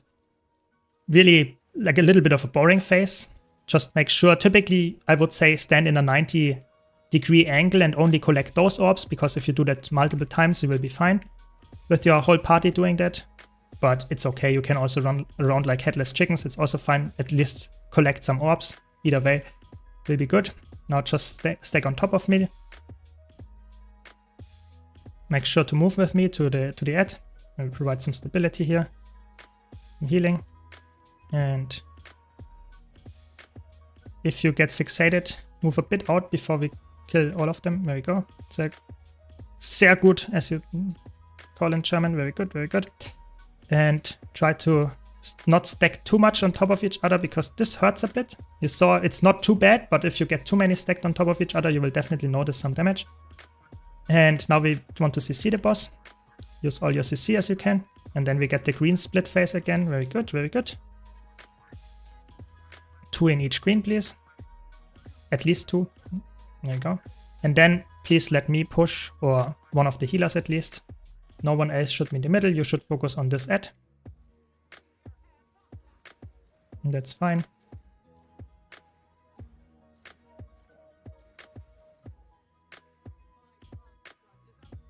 There we go. I will just go for, I guess, how much was it?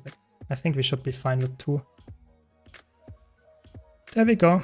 And just get some damage out. We have 50% to 33%. Now we have a nice burst phase. You will definitely notice a DPS increase here. And just want to get to 33%. There will be some ads spawning here, but you can just ignore them. And get to 33%, hopefully. Now you should not ignore the ads anymore, it's fine. We got 1 merge, but we have also the burst phase that will despawn the ad. And now we collect the orbs. No, it's not despawning the ad, it's just not rendering for me, it's fine. Just collect the orbs, I will heal you. And if you have some time to DPS, you can also DPS the ad. But like I said, this is really the thing that kills groups, it's those ads spawning and not properly being managed. But it's okay, so far so good. Just try to collect the orbs. And then we will go to the last phase. Nothing changes there, we just have to be a bit more careful. We will get a lot of damage incoming now. Try to kill the ad here if you can. Don't focus on the boss too much. There we go. We get some kind of ad spawning again. We will move to it, so make sure to stick on the tech if you can. We will get some stability here, very good. Try to kill the ad here. Inaim. There we go. And get the other one here as well, so we can get the CC, and hopefully the last time we will do it very properly. Split a bit, and then the boss will come down, and we will be able to CC the boss. If you have CC, please do so. And then we get the greens again if we do that. Perfect. Very nice. See, you already learned during the phase. Perfect. Splitting in 2 into each green circle, please. There we go. If you are marked by one of the ads, just be aware of it. You see this pink circle. Try to move away from the other ad, please. Please, please, please, before they merge. Okay, they merge again. Try to be a bit like careful. Focus on the big ad that spawned while I push the core. This is really the most important aspect of this whole thing, is that you really keep the ads managed. Okay, shouldn't, maybe we have enough, we will see. Burst phase here happening. If you get targeted by one of the ads, especially the big one, just try to make sure that you actually kill it and move out of the group, but we will not get the phase here, I think. That's fine, that's fine. Bit of a chaotic one. Move out of the middle a bit, because this is a bit like much damage that we take here. Nice, you killed the orb. It's actually, you have enough damage to kill the things. That's actually quite good. Be careful with the splits here. Just move out a bit. I move as well with the boss a bit. If you get CC, use it. You can now CC. Okay, the boss is moving away. This is the rubble, by the way. So this is just, we have to wait now, and we can kill the boss here. The ad here. That's good. It's a bit chaotic, but it's okay. You know, that's just be prepared, you know. And now you can CC the boss.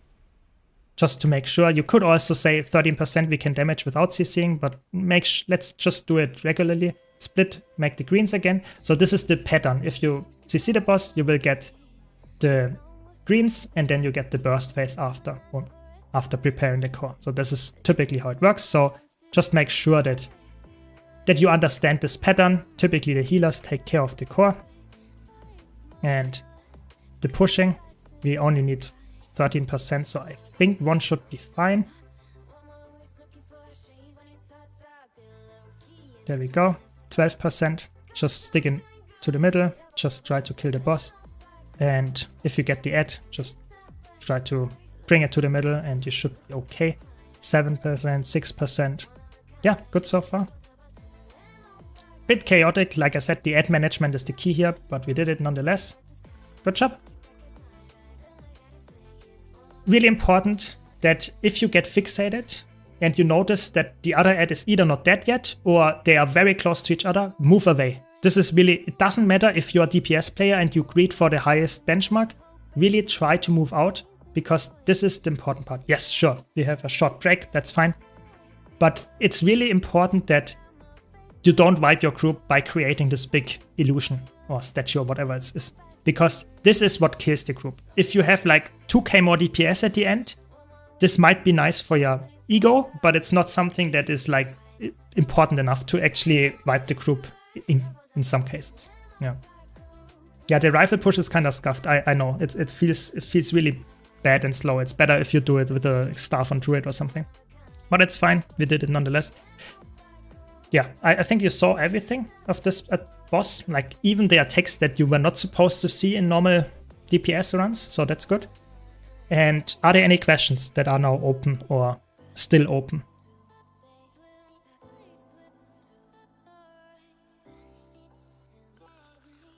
I guess not. But like I said, those two bosses were pretty easy, so this is definitely not something that I would say is challenging to get into, but it's okay. You saw the challenge mode. I think hopefully we had it on. I couldn't see it, but I think it was on. This is something that I would say is like, even as a challenge mode, not challenging, and especially if you play DPS, a nice starting point for getting into raids. So hopefully that eases a bit of the pain to get into raids, or the fear at least. Yeah, I will not do Twisted Castle here. Yeah. Sorry?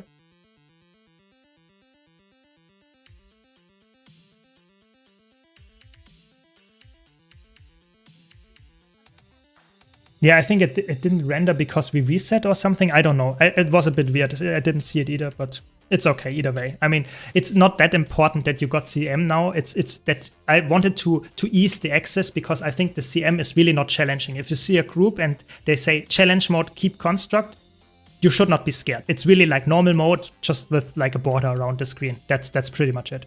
Okay, so next up we have Slothosaur, and this will be a bit of a that will be a bit more of a chaotic one. So that will be exciting. So Snowdrop is here in the chat for just the real chaotic things, and this will happen now. This will happen now. I can guarantee you that. This fight is not hard, but it's a fight that is actually requiring you to have some...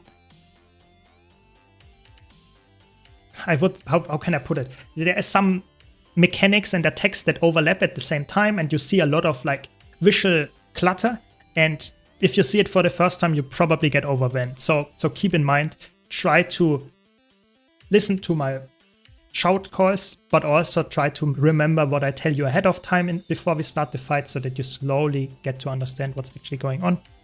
But it's fine. We will probably be here a bit longer in this one. So everyone that is already here, we can go to the boss because we have to first kill the slublings. Yeah, Safari emote would be good. That is true. That is true. But yeah, so this is really not like... This is a boss fight where, again, power is a bit more favored than Condi because this boss faces a lot of times. So we have a lot of invulnerability phases in this one. So typically, depending on the group's DPS, at least 5 or so. So that means that you definitely don't want to play Condi in a lot of cases, but it's fine. Don't get me wrong, it's fine because you can still apply Condis, but it's not the best one. And then you have also a lot of CC on this boss. So this is a boss where if you play DPS and you have some CC in the kit, that is really helping the party. Like, quite a bit. When is Condi better? That is a really good question. Like, there is not a lot of cases where Condi is strictly speaking better. It's like typically Matthias, which we will do on Thursday. But we will also like see that, for example, on, how's it called? Soulless Horror, Condi is better. And those two are the biggest ones where I would say this is definitely where Condi is better. Maybe on Doom, maybe. But in most cases, I would say it's really just like... Condi is not necessarily always worse, but it's typically power is oftentimes this... I would recommend a choice because a lot of times you have phases, you have some ads that you want to kill, and Condi just needs longer. That's the main issue there. Okay, so for this one, like I said, we need some CC. We also want to have some stability because this boss has a break bar appearing every 10% depending on where you are on his health pool. And this is quite annoying because you need to CC it. And after the CC is over, it will do a fear attack. And this fear attack will fear you across the whole room. And as you can see, the room is covered in some kind of green dirt or whatever. And this will damage you heavily. So if you get feared, you will run uncontrollably across the whole arena and you will die probably. So make sure that if you are support, bring stability and use that when the break bar is either about to go away or when it's just really the second when it is gone. That is the important part. That is the first really important thing about this boss. Other than that, you see here there is this imbued mushroom. This imbued mushroom will start the fight as soon as you interact with it. And the first player that interacts with it will eat it and become and transform into a slubling. So one of those like smaller versions of sloth. And those will be, how is it called? Like allies to sloth, but there will be enemies to our party. So you can be pulled in, you can be damaged, you can be CC'd. So don't like kill our slubling. Even though it's an enemy, please don't use attacks on it because we need our friend that is transformed into the slubling to eat the mushrooms. So you can see the floor here is covered in mushrooms. And those mushrooms will be able to get eaten by the slubling, and then the green stuff around it will, for a couple of minutes, go away. Or more like a minute or so, it's not multiple minutes.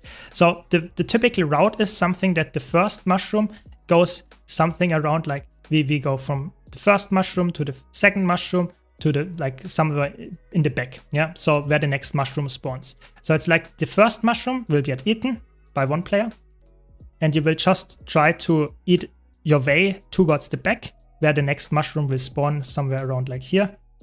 Yeah, in this area. And then the next mushroom will spawn somewhere around here. And then there will be one spawning here. And then you go back. So it's like 4 mushrooms, 4 spawn locations, roughly around this location. I have to be honest, I never marked them. But this is the locations where they spawn. And there will be 4 players assigned. So we need 4 DPS players typically that are willing to become the slubling for a bit. So please type 1, 2, 3, or 4 if you are willing to get one of the slublings, because it's really important that you. Nice, we have our thief getting killed here. I can maybe give you a resurrection. There we go. No, don't start the fight. That will start the fight. That's fine. Now you see how to become a slubling, but this will start the fight if you become a slubling. Please, Chichi. So it's important to know that it's not a problem to be like it's here you should train. So if you never did it before, that's the time to do it. It's really not a big deal, but you have to understand it's something that you never did before, and it's completely fine to ask questions about it and stuff like that. But don't like say I'm a DPS player, I don't know how to do it, I will never do it, because this is a really easy job, and if you can do it, you will your pack group or whatever, even your static will thank you, because this is not a thing that a lot of players do all the time, even though it's quite easy. So like I said, I will explain it and then you can say which ones you want. So it doesn't really matter which number you take. You just need 4 players because you will get a debuff, so you cannot eat all of them. So the first one will go try to eat like 3, 4, 5 shrooms in the direction of the green arrow. And you always have to like eat it with the 1 skill. So you have only 1 skill available. You have the dodge key and you have the 1 skill. And the 1 skill is just eating it. So try to get very close to the mushroom, press the 1 skill, then move to the next one after you finish casting this. Pretty straightforward. Just eat like 4, 5, something like this in the direction of the green arrow. Then the second shroom will spawn, I don't know, 1 minute after the boss fight or 2 minutes was initiated. And then you just eat some shrooms into the direction of the circle. The same goes for the next and the next. So it's always like you eat the shroom as soon as it spawns. I will call it out when it spawns. And then you go there, interact with it, just press F, and then eat some shrooms. That's it. It's really straightforward. It's not hard. So don't be scared of it. And this is the most yeah. Exactly. Good point. Yeah.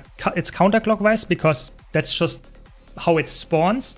There are some other strategies. You can always eat the middle shrooms. You can always eat the border, so on the wall, the shrooms. It doesn't really matter. Just try to eat a bit in the direction of the next shroom spawn, which is clockwise. Good point. Or counterclockwise, yeah. So really important that you know this, because you really want to have access to the next spawning shroom, because otherwise you have to walk through the screen stuff, and this actually hurts quite a bit. And then there's another really important mechanic in this fight. There will be a special action key. So make sure that you have the special action key bound. If you have never done that, it's in your keybinds in the control option. And then there is on the, where is it?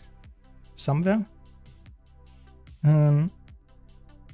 Special action key. At some point there is special action key. And this is an important key to have here, because this is a really annoying AoE attack that one of the players will get targeted. Yeah, it's in under the skills section. Who would have thought? So there is the special action key. Make sure that you have bound it.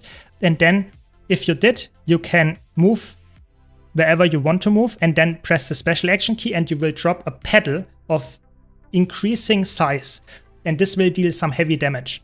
And this will stack up over the course of time. So you will get every minute or so, you get one player actually getting this. So it's really important that you want to use the special action key when you're out of the group in a direction away from this counterclockwise movement that we have. So that means that if we are starting here where we are right now and moving, so to say, towards the green arrow, you want to put it somewhere where we are standing right now, because there it will increase in size, but we will move away from it. If you put it in our path, it will increase in size while we are walking towards it, and we will all get the damage and probably die to it. So it's really, really important. Yeah, keep that in mind.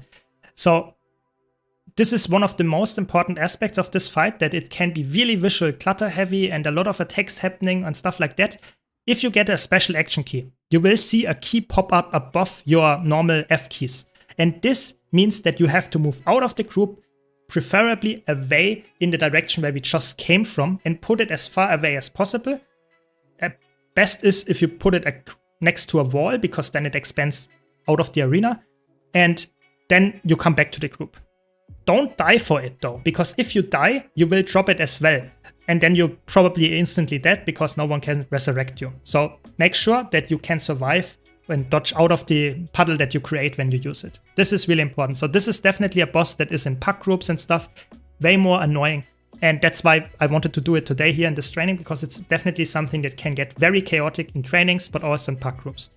So if you have any questions so far, just let me know.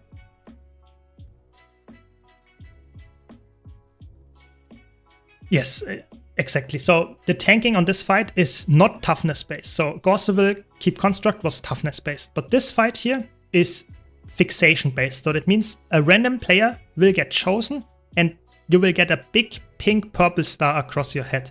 This is the same as for the statues that we saw in Keep Construct. This same icon. And this will indicate that the boss will walk towards you, and this will stay like that until either you go downstat or die, or you become a slubling, or just time passes. So after like 1 minute or so, the boss will become bored of you and switch targets, whatever. And this means that if you become the target after the first minute, be aware of it, so that you can move towards the next shroom. So it's always, typically, if the commander is somewhat aware of it, just stack on the top of the commander, and you don't need to care too much, because it doesn't matter who gets the fixation. Just make sure that if you are the person that is the slubling, that you get the shroom as fast as possible, because otherwise you might be the fixation and annoy the party a bit with moving the boss. But yeah, so do we have any people that are willing to try the shrooms that never did it before? Because here's the time to try it. And then tell me in the chat which shroom you want to do. 1, 2, 3, 4. It doesn't really matter. Okay, we have the 3 one. Okay, 1 is covered. Then I guess Mikra can do 2, you know. And we need 1 more for the last one. Yeah, Loopy can do the backup. Okay, very good. So we have 4 people assigned. Very good. that's already enough. So just remember which one will be yours. So the first one will be the starting one. So that makes sense. The second one will be on arrow. The third one will be like here on like somewhere in between like heart and circle. And the last one will be quite close to us again. I will call it out and will try to move towards that. So it's not a big deal. Just remember when it's about your time. Yeah. And other than that, this boss has attacks. It has a flamethrower attack, it has a knockdown attack, it has some really hard-hitting coconut attack. So there are a lot of different attacks this boss does. The important part here is just try, if you see an orange AoE below your feet, sidestep it. Yeah, this is always helpful in all of Guild Wars 2, but here it's very important because otherwise it knock you down for 3 seconds or something and you will probably die. The flamethrower attack is just a conal AoE, which is a bit important for the tank because the tank has to sidestep it, just like move 45 degrees or something towards the right or left, and the boss will just not hit you with it.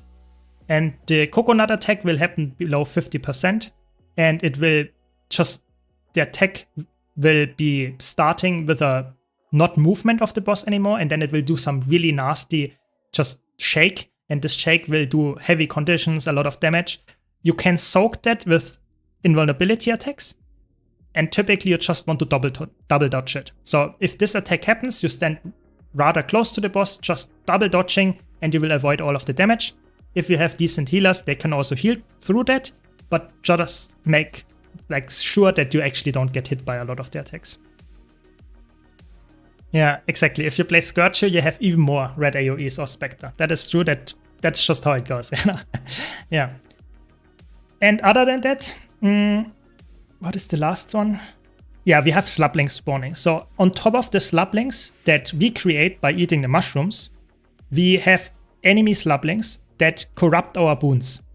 They are really nasty because they have ranged attacks and they throw them at us. So reflex are good here and pulls are really good. The important part about pulls in this fight is they are really good if, and that's a really big if, you use them at the correct time. Because if you pull the friendly slubling in, they will die instantly and you will not be able to eat the shrooms anymore, and then you have a problem. So the ads management is quite nice if you can pull them at the right time so that you just cleave them down. But if you pull your friendly slubling, you will wipe the group. So please be careful, always have an eye out on that. And that goes for everybody. Like, I'm a veteran, I pulled in the slublings more than once already. So this is just, that happens. I know that. So just try to make sure of that. That goes for any attack, not only pulls, but also like attacks that CC, but also damage attacks that have long range. So if you have, for example, Epidemic, which can be really good here because you can Epidemic the boss and then you will kill the slublings that spawn very fast. If the slubling, our friendly slubling, is nearby, don't use those attacks. Wait until it's out of range, or just don't use it at this point in time. Because you really don't want to kill it. You don't get a second try on this shroom. Okay, so I think now I explained everything. And yeah, I hope that answers all the questions. But like I said, just ask if I was too fast, did not explain everything. Always important. And other than that, we will just engage and after the ready check and hopefully see some of the attacks before we wipe. Because I don't see this one being like guaranteed to get a first try. This will take a while. Yes. That's true. That's a good point. So we will do it. I will hydrate after this first pull.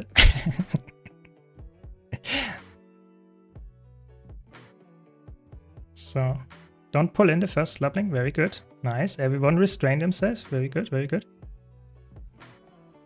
A little bit of an emop. That's okay. Not nice. This is the attack where you have to move out of it. Just AoE. It is a heavy knockdown. Ooh. Yeah. See, it does some heavy damage.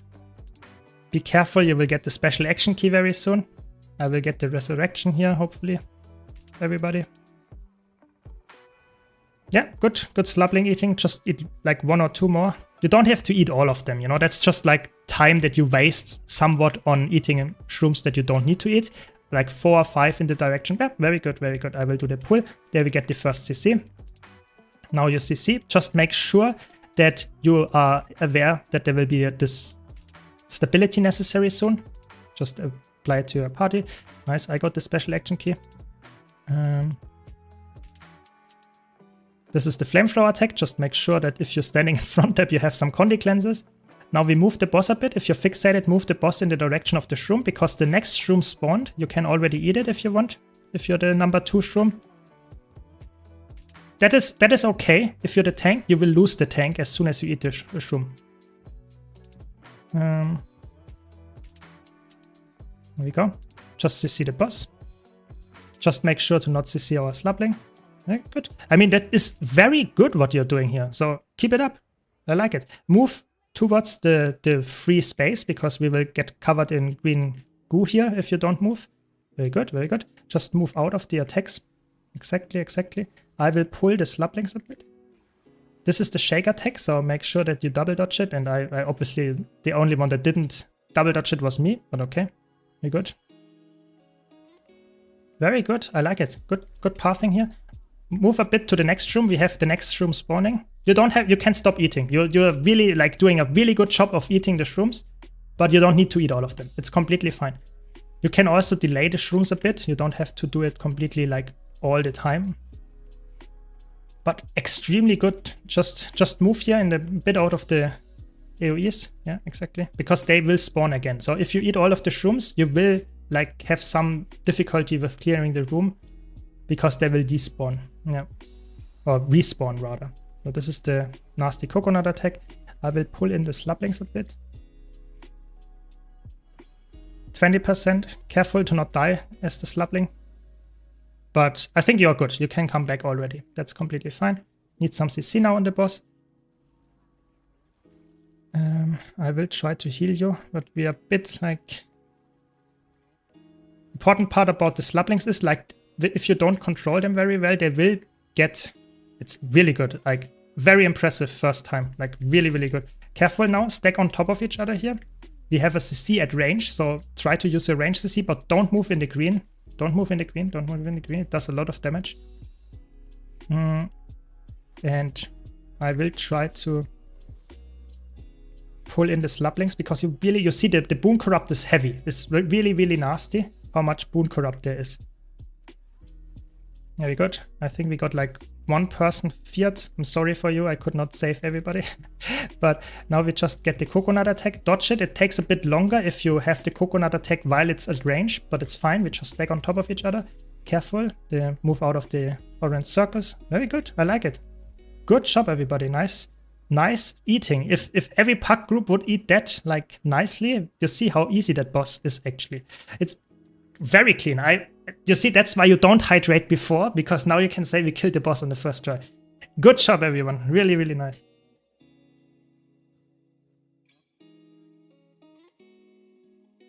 And insanely sad for Snowdrop that there was absolutely no chaos. Yeah, someone died. Yeah, I'm so sorry, because it was actually like a avoidable death, because it was just someone getting feared. It was not necessarily their mistake. They were just standing in a bad spot and getting the stability blast. Holy, was really good. Good job. Yeah, that you saw, if you manage the mechanics of a fight very like rigidly and really stick to it and just say, I eat my shrooms, you know, I'm the slubling, I will eat all of what I'm supposed to eat, then a fight is actually easy. In KC, you did a bit of like mismanagement. I was also one of the people that was not perfectly with the statue spawning. Here we did everything like it should be, like really perfectly, and then you see it's easy, even if you did never do it before. So really good one. Really good one. So what was the last one? Samarok. Okay, so we have one more boss. Yeah, exactly. Also not a very challenging boss if you do the mechanics correctly. So one more. Good job, everybody. Yeah, it was the...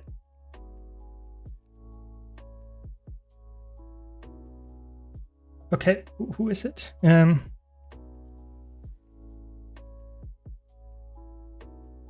Is he known?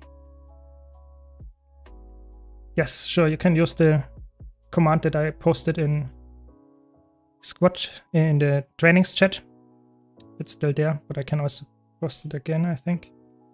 Ah, perfect, you're in. Very good. Very good. Did you fill any special role? the person that left? Okay, that's good. Very good. Then you can just...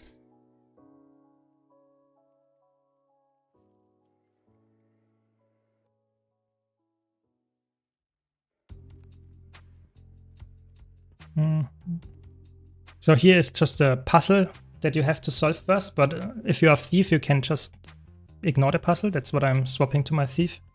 So we can just ignore the puzzle here, because who wants to do that? We just want to see the boss. So this boss is pretty straightforward. Sadly, I'm really sorry to say that again, but it's a power-based boss. Like if you play Condi here, it's pretty much like Keep Construct. You are trolling your party a bit, because this boss has, so to say, invulnerability every single 10%. So every 10% you lose your damage ramp up as a Condi build. So it's just not really worth it. And every 10% this boss will get a break bar while getting invulnerable. So you really want to use a lot of CC here. So this boss, if you have good CC, this boss is half as hard. If you have good stability uptime, this boss is even less hard. This is really the two main factors on this boss fight. That's it. Everything else is secondary. Really, it really is. So if you have CC in your kit, try to save it until the break bar is up. If you have stability, you can use it whenever, because almost every attack in this boss fight will knock you back and potentially knock you into the spears that you can see here. So here you can spear all across the arena, the border. Those are spears, and if you get hit into them via knockbacks and stuff like that, you will instantly die. Not go down stat, completely dead.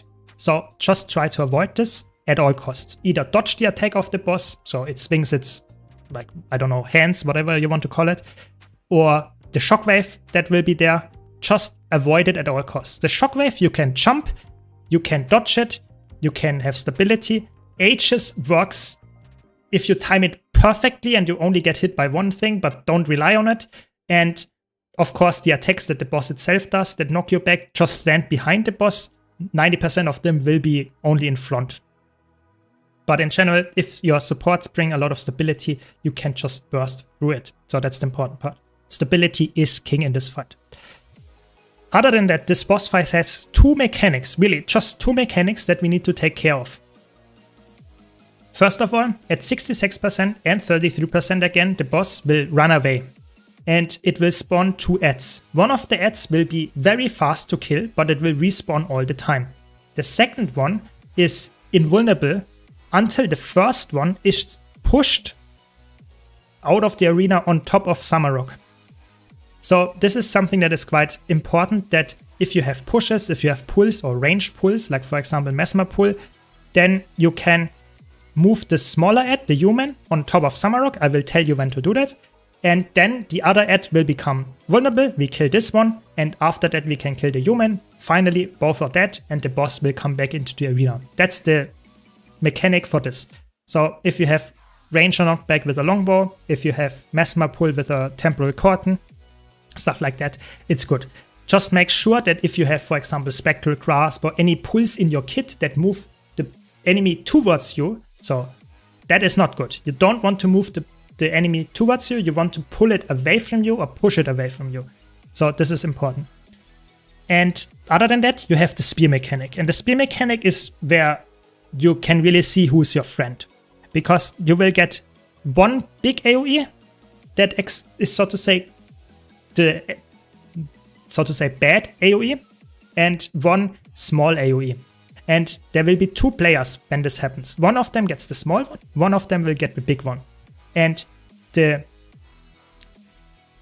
in challenge mode, this is even more important, but in normal mode, you should move out of the group, stack on top of each other in the small AoE, because the big one is easy to stack, but you want to stack in the small AoE.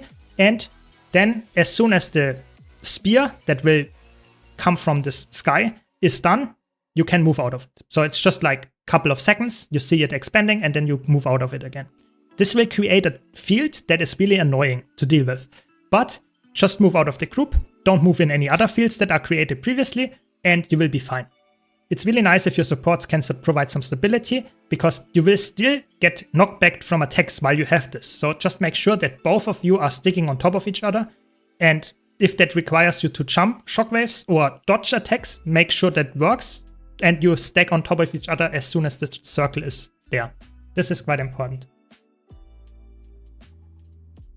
So this is something that I want to like stress. Really, if you see you get an AoE, it also says something like there is some kind of text. I don't even know the text, even though I did this boss 100 times. There is some text on your screen only that says something like move and find friendly players or something like that, and then stack on top of the other player.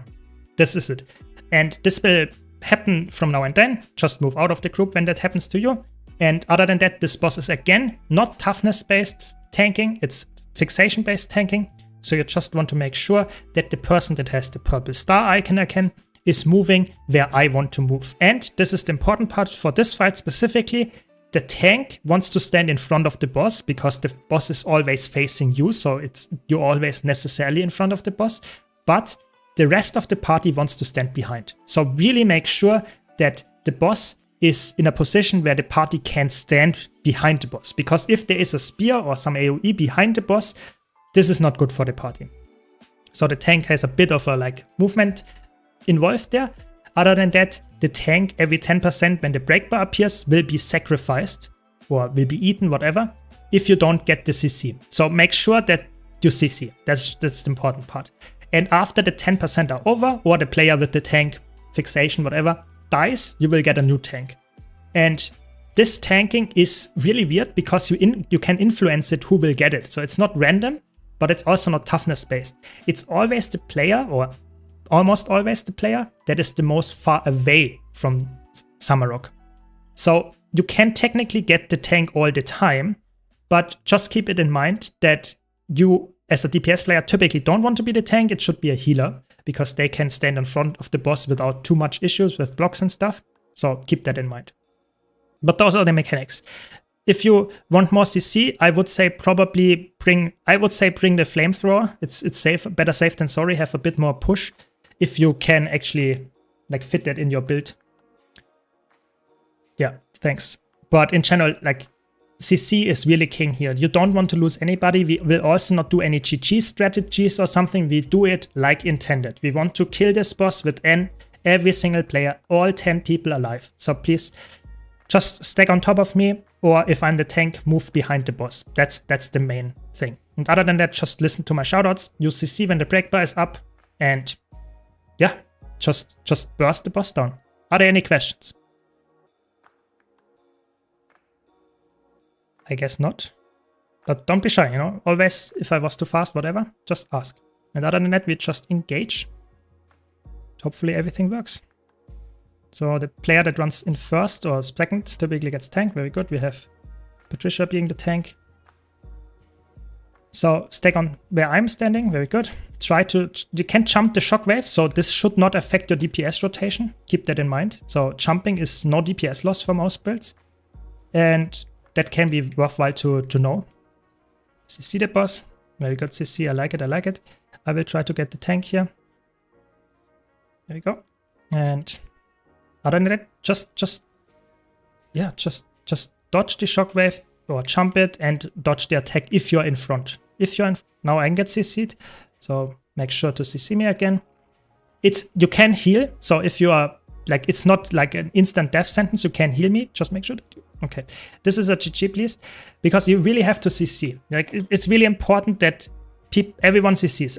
I know I'm the tank, and I know I'm the healer. I have a lot of CC, but even if I'm selected, you should be able to CC me.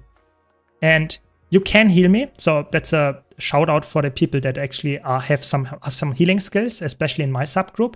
You can heal me. So if I'm selected, you can actually heal me and prolong the CC, the break bar. Please, GG. There we go. Yeah, that's true. I noticed that as well. Yeah.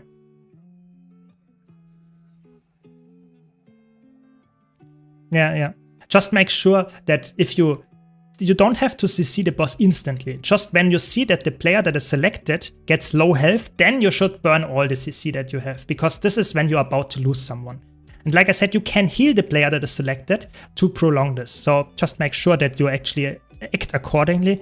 But this is not a big deal. This is normal. This is what happens in this fight. It's not a fight where you die to damage. Typically, you die to people just being like greedy with DPS. That's typically it. It's really not a tough fight.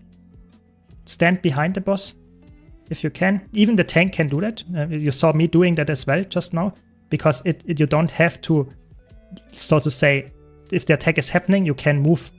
You know, now the boss turned a bit. It's fine. I will move, so you don't have to move. So you see, we can even skip the CC to 4%. That's fine. Now CC, do it. Okay, you don't. That's perfect. That's how you should do it. Yeah, don't overdo it. Did I get break bar? No. Who's the tank? Oh, okay, so I'm not the tank. That's fine. Just stand where you are. We get another CC. I mean, very nice. The DPS you can see is quite high. And make sure we will slowly approach the next split phase, or the first split phase at 66%. So we want to make sure that we are stacking then away from the boss where it's running. So the path will be somewhat in the path. It's okay. You can see we had someone being knocked there. That's completely fine. That's not a big deal. You just don't want to get hit into the spears in the wall of the arena. There we go. We have 3% more until the boss is actually moving in the direction here. So go behind the boss again. Very good. And then we move where I'm moving. Just follow me. And then we stack on top of each other and push. That's the big guy, the right one, Golden. And this one we just saw being pushed under the boss, or pulled, whatever. That one is the one that allows us to damage the Jotun. Yeah. So just damage now. That's the only thing. You don't care about anything else. As soon as this boss is, or this guy is below the Samaruk, we can damage the Gultam. It's a bit of a weird mechanic, I have to be honest, but if you know what to deal with and how to deal with it, with the pulls and stuff, it's completely fine. And as soon as the Jotun is dead, you can pull the human, because you can see it, and then we move a bit away so that we can stack our spears. This is the spear mechanic. Please stack on top of each other. Please. Yeah, I mean, that worked out in the end, but just play a bit safer next time. If you see you get it, just move on top of each other. You really want to make sure that no one dies. You know, in normal mode, that's not as much of an issue as in challenge mode. In challenge mode, this is really punishing. So just make sure that you help your friend. Okay, it's me. Stack on top of each other, please. And move out. If you have the attack, we don't want to have our allies that are not affected by it stacking on top of each other. So if you get the spear mechanic, the AoE, move out of the group so that the rest of the group can stick where they are and stack on top of each other. Please CC me. Very good. Bit close, but it's fine. Make sure to, if you're not the tank, move behind the boss, because someone has the tank that is, yeah, very good. And we get another CC as 40%. Very nice. So now we have it. Please move mid V. Yeah, okay, there's fine as well. Just, you don't have to move like across the whole arena. You know, you have to make sure that you are out of the group. That's true, but you don't have to move across the whole arena, because that will just lead to like players are not seeing it in time or whatever. Move behind the boss. We have another split phase. Very good. Like really good execution. Just make sure to not get hit by the charge. Here, please stack on top of each other, the two people that have the spear. Very good, very nice. And then we move again to the spot here. You just want to always stack here so that the mobs walk towards you and you can then push them easier. That's the only reason why you do it here. And now we can kill this guy. That's the whole fight. Like pretty straightforward. Like I said, really just with the mechanics. That's it. If you take care of the mechanics, everything works out very easily here. And stability helps. So even if you get hit by most of the attacks and have stability, it doesn't really matter. It really does not.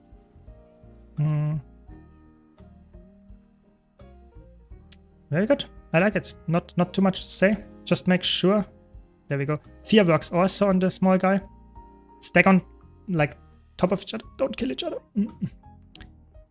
It's fine. It's fine. You see, it's not like insane amount of damage that you get when you get hit by the spear, but you should just make sure, you know, always make sure that you are actually on top of each other. You don't want to lose your friend just for sticking on top of the party. Nice, good CC. I will get the... So you can see here, I got the tank and I got the attack. That doesn't matter. I will provide some stability so that Loopy doesn't get hit by this, or knocked back at least. This boss is a little bit weird with the tanking. You see, I stand here and this boss like now needs to move until I didn't move at all, almost. Very good. So you will need the CC here. Hopefully you have it. So at 10%, a lot of times in pack groups, the last person sees like GG's, because that leads to you being able to instantly reset the break bar or just make the break bar go away. This is not something that we want to do. We want to do it with 10 people alive because this is a training. We do it like it's intended to be done. And yeah, nice. Move out if you have the friend attack. I think the friend attack management is a bit lackluster, but it's fine. We have enough healing to make that work. But in challenge mode, that kills you. So please, very good. Like clean. I'm really surprised. Like we had the most struggle on KC. That is pretty impressive. Good job, everyone. Like, are there any questions to this fight? Because maybe you saw something that you didn't know how to deal with it. Let me know.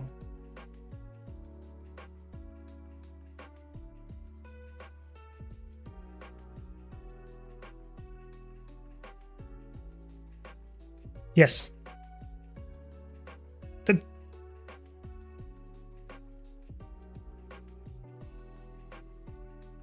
Yes. So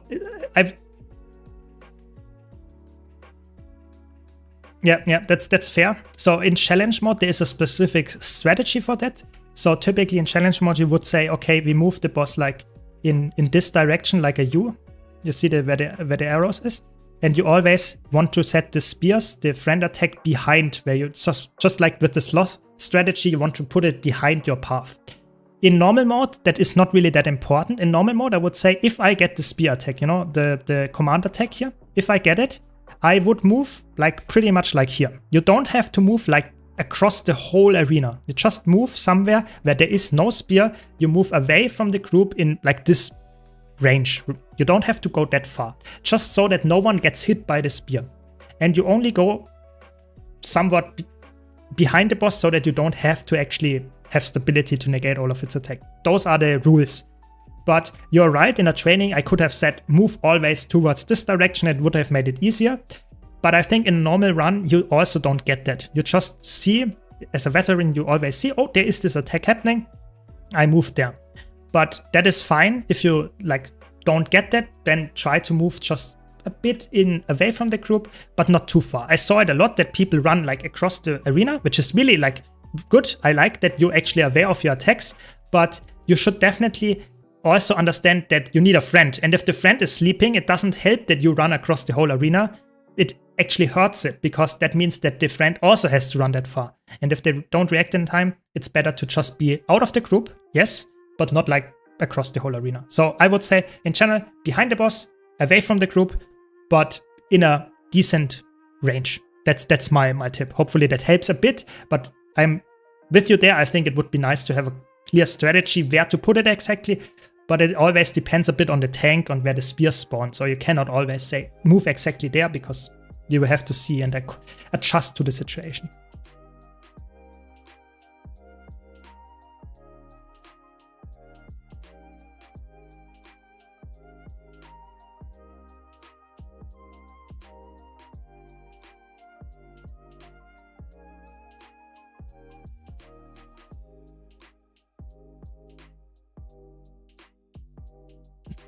Yeah, I would say it's better if you move towards the outside.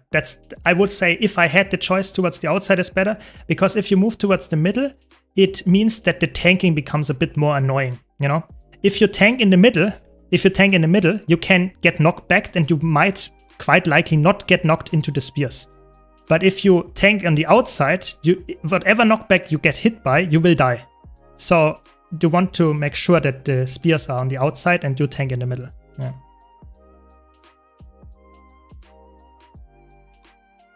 Yeah, fair, fair. Yeah, just explaining my reasoning. Yeah, yeah. How do we decide, is it a spear or we should group with a party member? There's basically a red circle on the ground. Yeah, so the important part here is that you see a small red circle and a bigger circle. Those two, and there will be a text as well. So if you get this, you have to stand outside of the group. You definitely see it. I think it's pretty visible, but I can understand that if you are like visual clutter and stuff, that is a bit harder to see, but the text should be pretty easy to see. It's in the middle of the screen and it says something like get your friend or something. I don't know the exact wording, but something like that. And if you see it, as soon as you see that, move out of the group. The important part is that, of course, both of them have to move in the same direction, but hopefully that helps a bit. Yeah.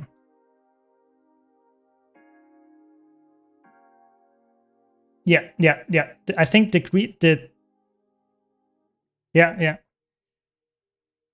Yeah, sorry, but the green indicates that it's a friendly one. That's typically what you have in Guild Wars. The color coding is orange is bad, you don't want to stand in it, and green means that's nice, you have to stand in it. So that's why it's green. Sorry for the misunderstanding, but that's how it should be. Yeah.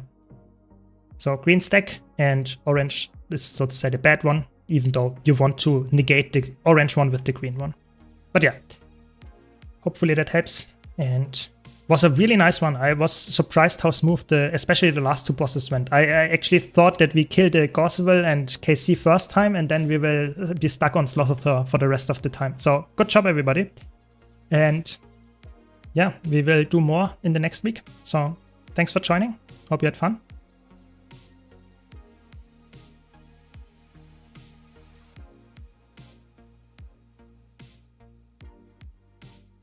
Yeah, you could. Yeah. Yeah, definitely.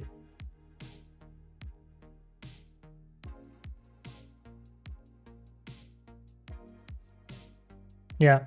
So if for the people in the stream, yeah, the argument was this: why we did Sloth so easily because we had a lot of healing.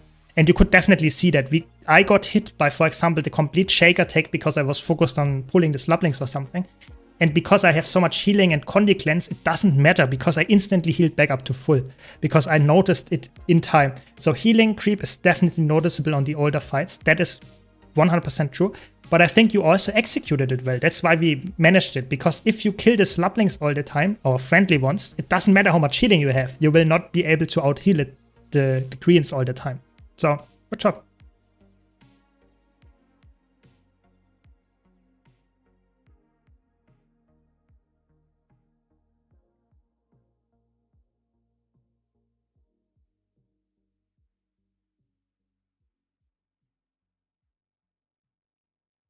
Yeah.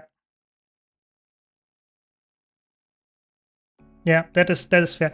That's a good point. That it always depends on what class you play, but what also for your own, I don't know, feeling, what you see better. Yeah, but it's also about, like, you can have settings. So really important. I should have mentioned that. We will mention it next time when we do Cairn. But some settings actually really make it hard for you to see stuff. So if you have the character model limit to lowest, you will sometimes not render certain characters. So for example, for me in KC, I had it to lowest because I forgot to set it higher. Then I could not see the ads, which is obviously a death sentence. If you don't know there will be ads spawning and you don't see them, that will kill you. So it's really important that some bosses are easier and some bosses are harder, depending on you, but depending also on your settings. So make sure that for raids, I would always recommend to set the character model, if you can, the model limit to medium, because then you make sure that you see almost everything. Of course, if you can PC that can handle that. Yeah.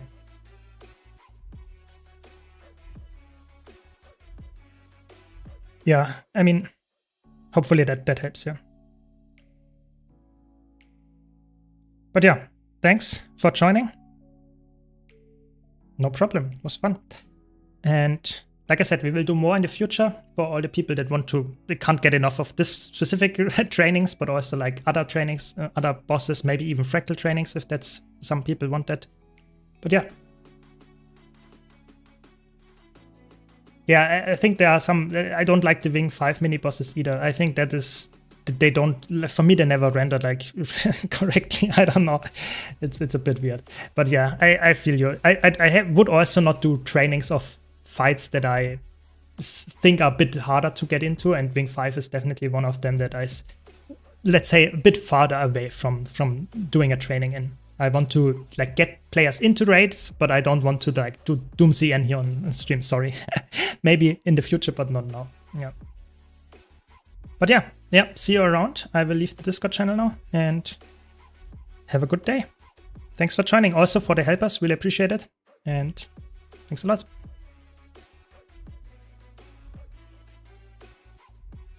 You too.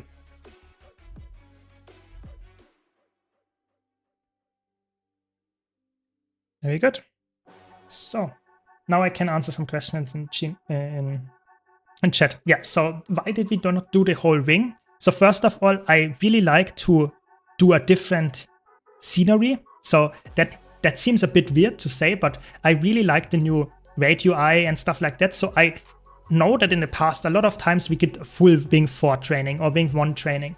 And I think it's nicer for people to actually see different bosses and not only do always the easy wings. So I wanted to show a bit of the easy, like some of the bosses that are spread across like a couple of wings. That's why I wanted to do it like that.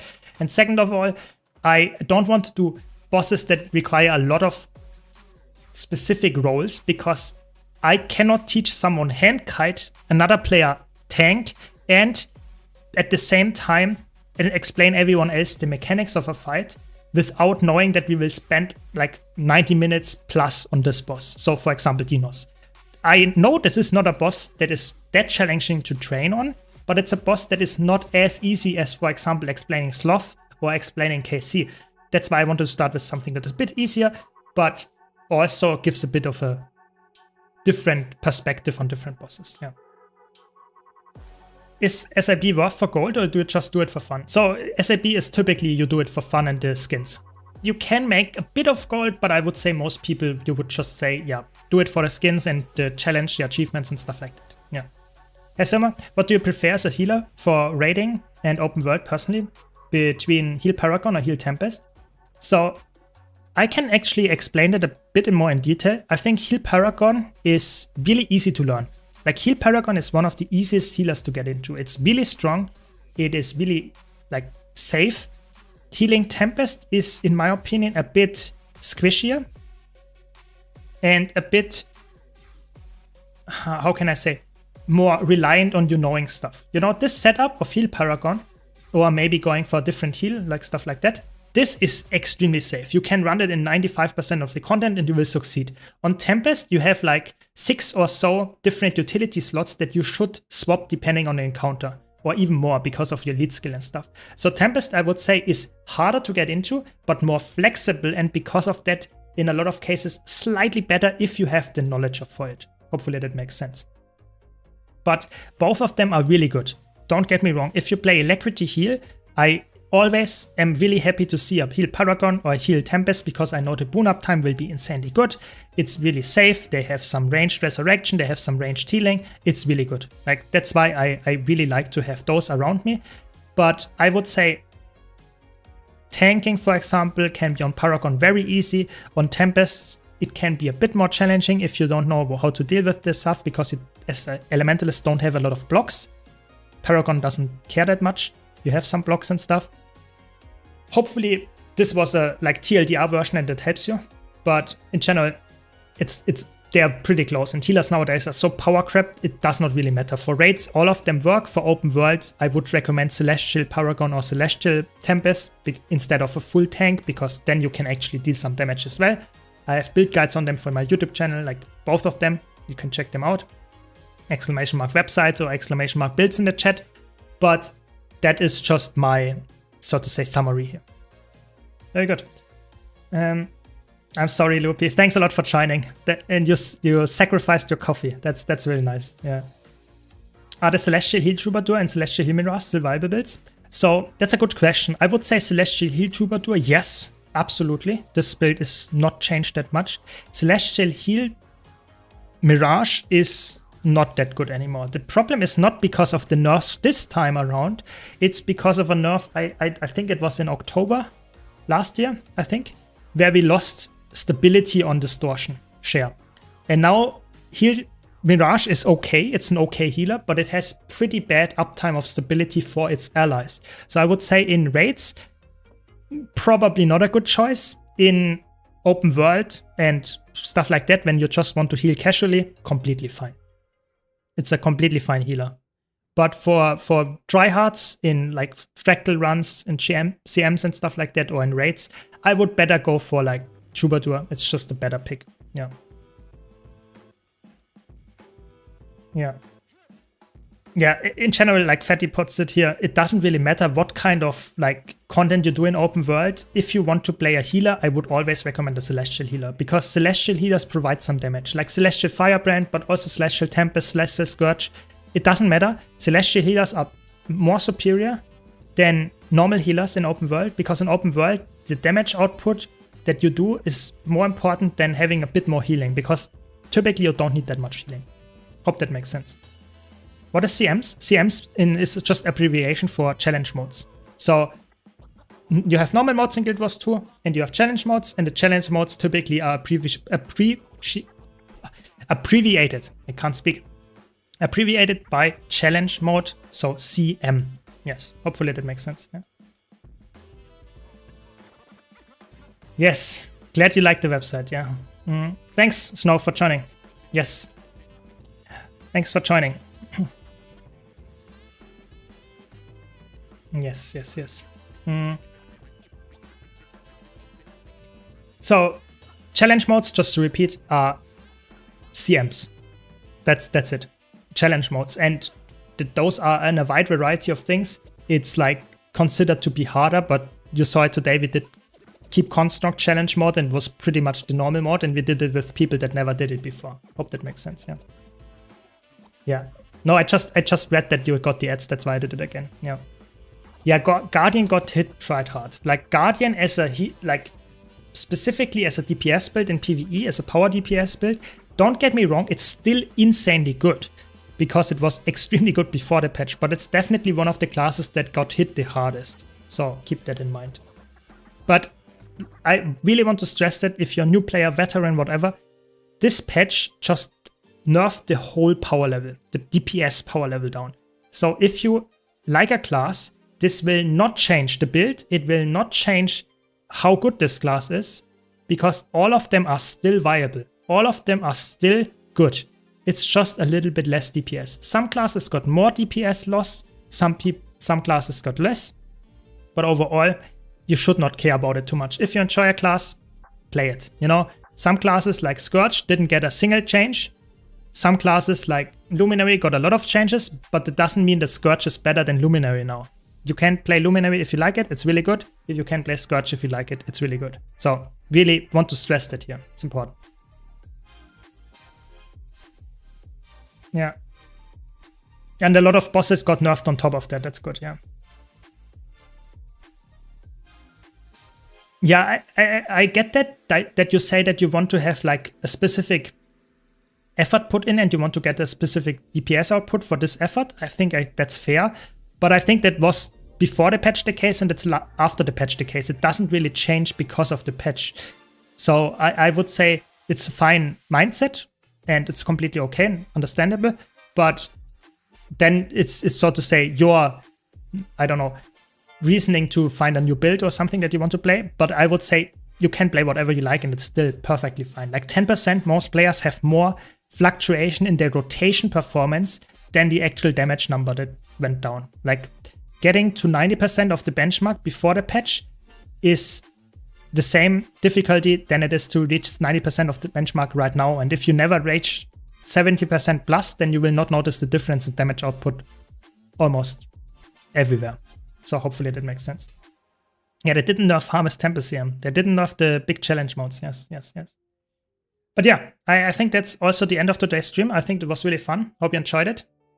And like I said, we have more trainings coming up. We have more spicy YouTube videos coming up. And I hope to see you around. And yeah, have a nice weekend. Take care. Thanks for watching. Thanks for your support. Cheers.